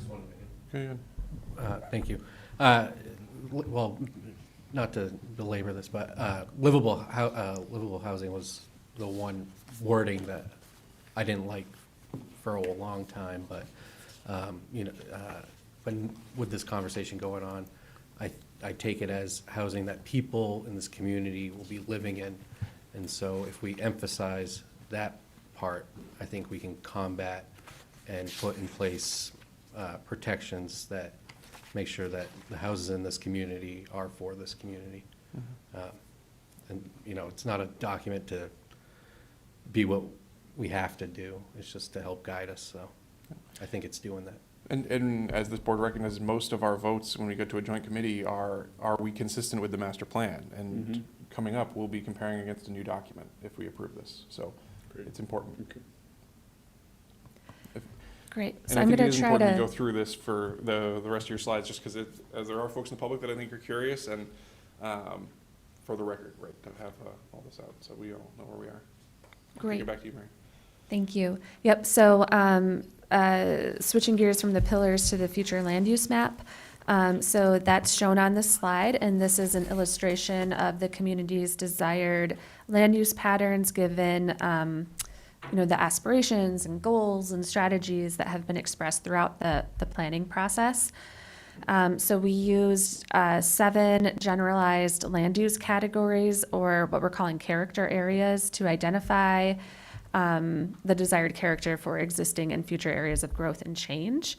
And this map, just again for the record, is not a regulatory map like the zoning map is. It's a very kind of organic, flowy looking map, and that was done intentionally because it's not meant to dictate on a parcel level what somebody can do with their land. This is more conceptual to guide how we want to see the city of Keene develop and grow into the future. The character areas are shown on the slide. They include the downtown, residential neighborhoods, neighborhood business nodes, corridor-oriented commerce, conservation and low-impact recreation, rural, residential, and working landscapes, and production and innovation. And I do want to note that a lot of these different character areas, they're focused more on like the feel of the place and less on the uses. So there's still a use component there, but I think we heard from the community that there's a desire to see more mixed uses pretty much everywhere in Keene, to some areas to a higher degree, some areas to a lesser degree, but there was much more of a focus with this plan on the actual character or identity and feel of a place versus the specific uses that are allowed. And this is just this again. I'm going to move on. So the last section is the implementation and next steps. So this is the part where we try to put it all together and figure out how to actually make this vision a reality. Again, we use that prioritization survey that I mentioned earlier to go through each of those proposed actions that came out of that task force process and try to figure out which ones are a priority. So this chart just kind of shows what the outcome of those prioritization surveys were. And so from there, we were able to create an implementation matrix. And so for each goal, we have the pillar is one page, and then under each goal, there's the set of actions. And for each action, it's categorized on its priority level as either being high, medium, or low. And again, that's based on the results of that prioritization survey, as well as the role that the city plays. And so would the city be the lead? Is the city just a participant with someone else being the lead? Or is the city just playing a support role? And so this is just a snippet of what that looks like. As you can see, it kind of visually jumps out at you which strategies might be ideal to focus on first, based on having a higher priority and having agency within the city to get started on it right away. It's also a great tool for community partners to look at and say like, oh, well, this is a really high priority strategy, but the city's not a lead, so who is taking the lead? Can kind of help spur those conversations. So next steps in the process are to use that matrix that I just mentioned to identify actions to start working on now. Again, that would be actions that are high priority where the city is the lead, so we can really just start working on it. And then to work with our community and regional partners on goals where the city is not the lead. We want to monitor and track our progress, try to keep the plan fresh. I think there's a lot of momentum, especially coming out of the June 3rd summit and some of the coverage of the plan, a lot of interest from people. So how do we keep that momentum going? And then moving forward, it'll be up to City Council to align our annual budgets and the biannual capital improvement program and policy decisions with the master plan goals. Okay, so that's it. That was long. really appreciate all the work that's gone into this. I know Harold is bummed he's not here as the chair for both this committee as well as the master plan steering committee. I know he's bummed he's not here tonight, but really want to say thank you to you and all of the staff that's involved in this, the rest of the committees and everybody who's here. So it's been a ton of work getting to this point. With that, in accordance with New Hampshire RSA 674-4 and New Hampshire RSA 675-6, the Keene Planning Board will hold a public hearing on the City of Keene 2025 Comprehensive Master Plan. The plan is available for review at keenenewhampshire.gov and at City Hall in the Community Development Department. So with that, I'll open the public hearing. Either of you like to say anything? Come on up. You got to do name and address for the minute taker who's online. The green light means it's on, so you should be good. Sounds great. Thank you. Hi, my name is Forrest Hall. I live at 36 Red Oak Drive, and it's an honor to be here to talk about this amazing plan. And as you said, Remy, a lot of people have put in a lot of time and energy and effort to create a very strategic, holistic, and inspiring vision with realistic action steps to get there. And it's a lot. I've read through the 128 pages about 3 times now, and if you have as well, you'll see how thoughtful it is and how many different ways they're trying to achieve this incredible vision. I guess my main piece of excitement and the part of the plan that really stood out for me is that this is a massive vision and massive plan, and it's going to take a lot of energy and effort, and it's already taken so much energy and effort. And so I hope that the part of the plan that can really be emphasized is that community engagement, community outreach, regional partnerships, that the city and the planners don't feel like they're alone, but that this can be a plan for the people, for the residents, and by the residents as well.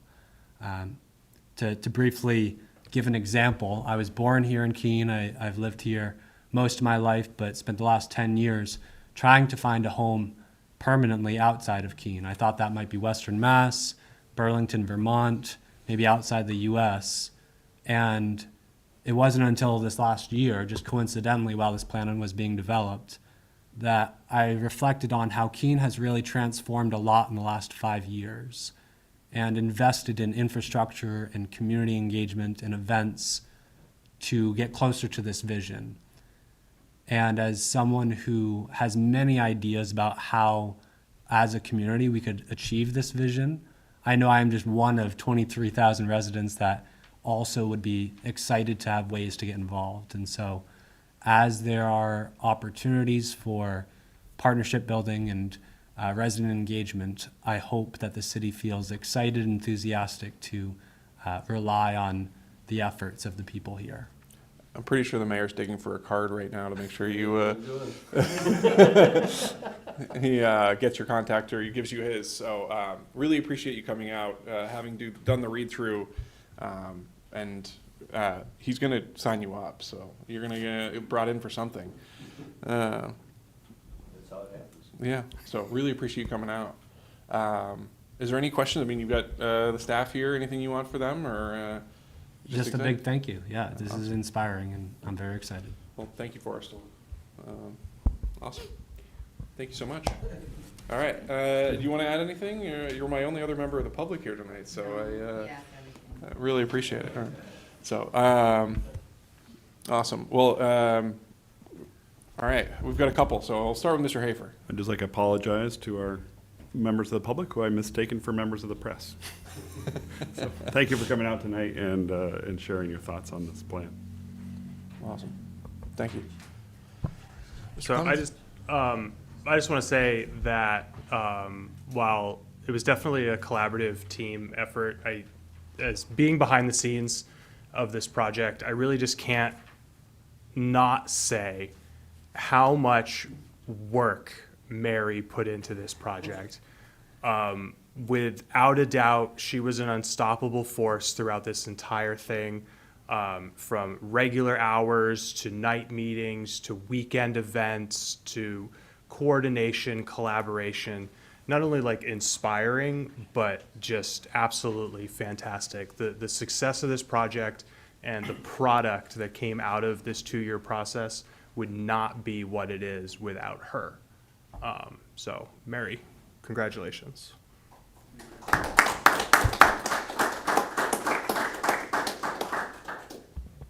Can I, I just want to add, and I'm for gonna let all Mr. of Cross go that, first. having a baby in all of that in the middle, so very astonishing. All right, I'll let you respond if you. thank you. I just want to say it has been really amazing working with all of you as the planning board and the steering committee and city council. But, you know, Evan and Megan were with me through this process from the very beginning and have always, and even, you know, there's other folks in the department who have been behind the scenes. Corinne Marcoux in our department who's done so much support with events and everything. So I just want to also give some recognition for that. Give a round of applause, you know, for the rest of the staff. You know, thank you. Thank you.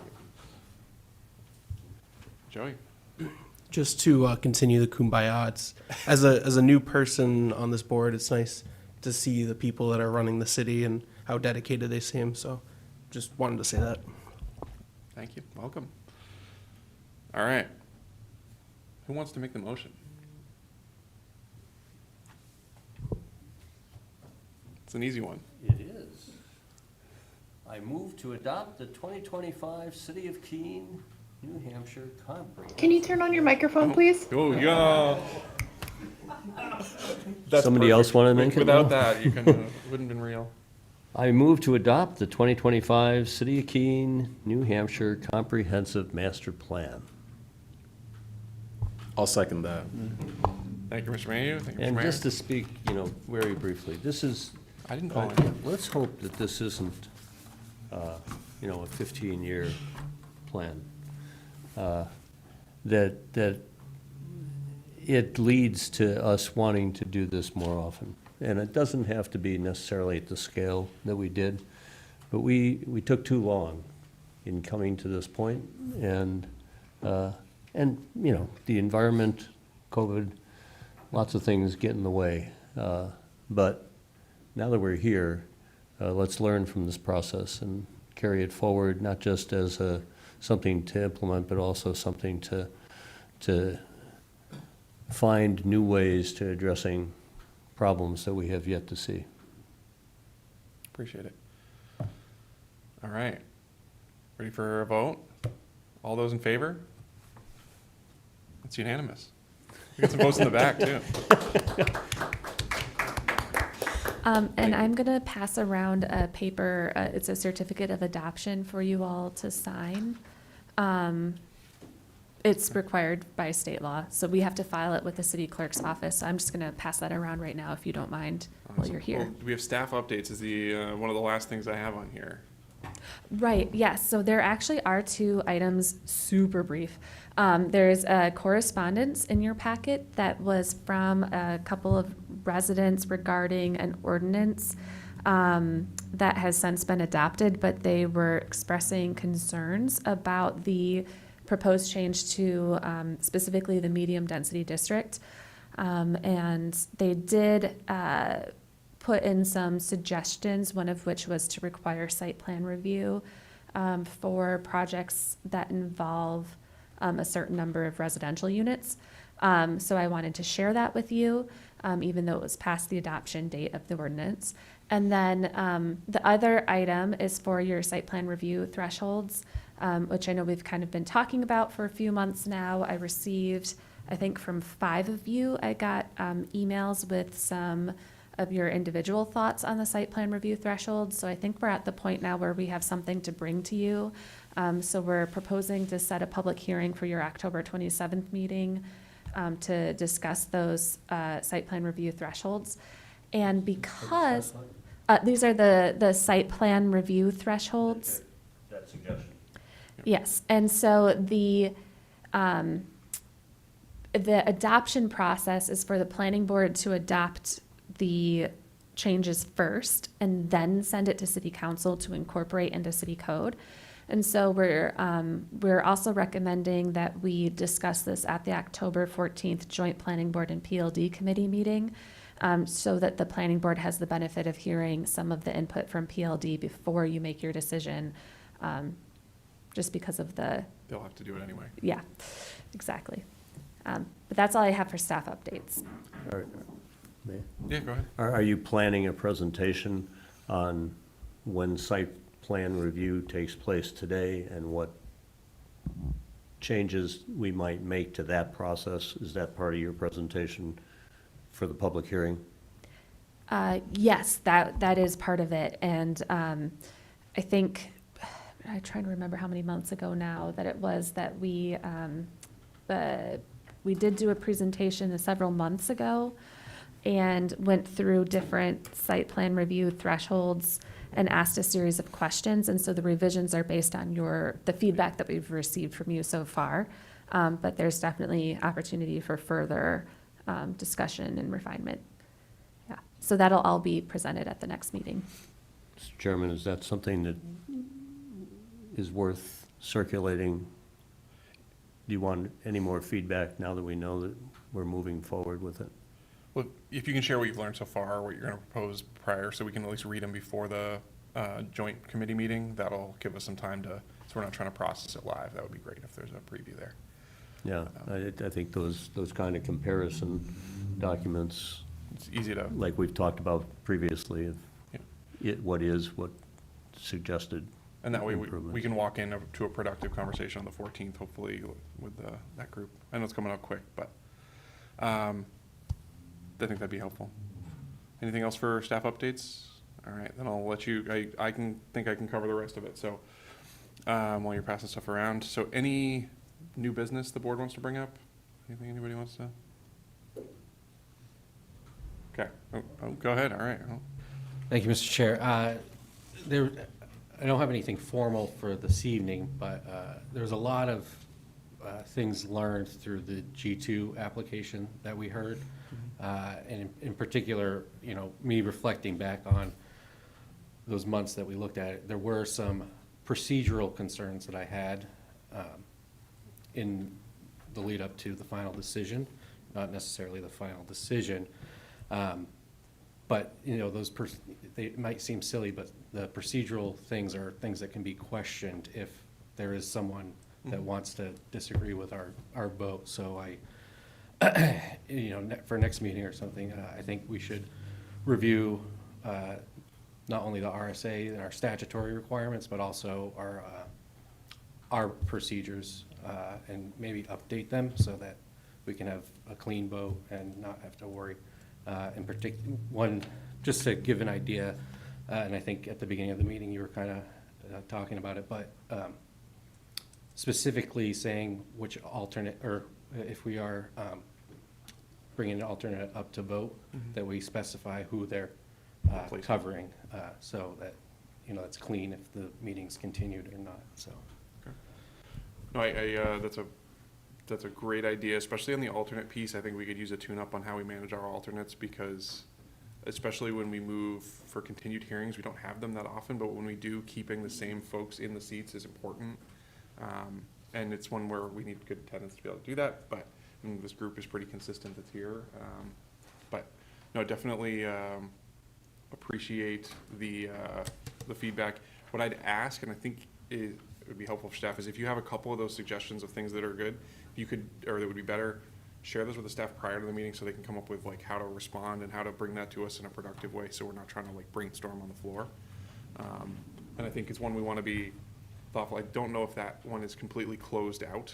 If we want to wait, I know the G2 piece is done from our perspective from the rehearing on the meeting last week, but if they're still within the appeal timeline or anything like that, I think we just want to be, I don't know, thoughtful of doing anything while they're, and we don't want to change any procedures while that's still open.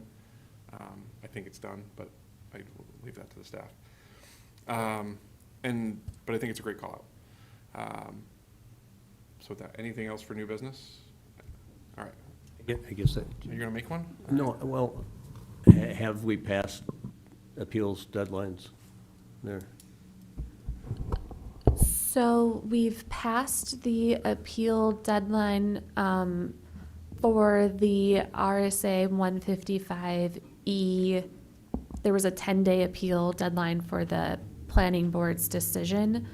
There's a 30-day deadline. I'm not sure that we're past that yet for any interpretations that the planning board may have made with respect to the zoning ordinance. And then from Friday, I believe there was another, if I'm not mistaken, 10-day deadline that started for the appeal up to the Superior Court. So the answer is still open. So I would rather, we want to make sure we're clear of an open potential application before we start changing anything. But it's a good call out. All right. Upcoming dates of interest. The Joint Committee, Planning Board and PLD is Tuesday, October 14th. It's a Tuesday, not a Monday. It's Columbus Day, I believe, or Indigenous Peoples' Day. Is that the right, is that what is the 13th? Is that? Yeah, it's Indigenous Peoples' Day / Columbus Day. It's officially Columbus Day. All right, so it's that holiday, is on Monday the 13th, so we will be meeting on Tuesday, October 14th at 6:30. Planning Board Steering Committee is October 14th at noon. The Planning Board site visit, if needed, would be October 22nd at 8 a.m. I don't want another private one, so if folks are around for that, come hang out. And then the next Planning Board meeting is October 27th at 6:30. We do have a more time item that we're going to leave on more time because I don't want to talk about snow yet. And with that, oh, Mr. Hafer? We believe that item has been completed We, and no longer appear on the. Can you turn on your microphone, please? no. So we believe that item might be completed and doesn't need to be on the agenda anymore. Is that fair for us to remove that one? Yes, it should have been changed to the next set of site development standards. So we're still trying to make our way through. I think we started this in 2024, trying to do trainings on the 14 site development I thought standards. you had more to talk about on snow, so I was going to let it go, but either way, so we'll get to that Yeah. in another meeting. And I also wanted to just quickly mention that for the site visit, if there's a time or like a day that works better for people, we might want to consider discussing that as well at some point, because the board really should have a quorum at the site visits. I would just add, if I can, October 22nd is an Einbeck Day, and I know I won't be there. I don't know if you'll be there. But it is a local manufacturing day. So it's something we should, I think it's probably worth doing one of the doodle polls or something when we get closer, if we do have applications that require it, to figure out if there's a time that works. 'Cause while the private one was fun, I don't think it was as productive as it probably could have been. Awesome. Yeah, Mr. Mayhew. I just want to mirror that sentiment and say that the polls are unparalleled. Just keep those coming. Yeah, the polls work well. Love options. Yeah. Awesome. Well, with that, I'll adjourn us at 8:48. We snuck under the 9 o'clock.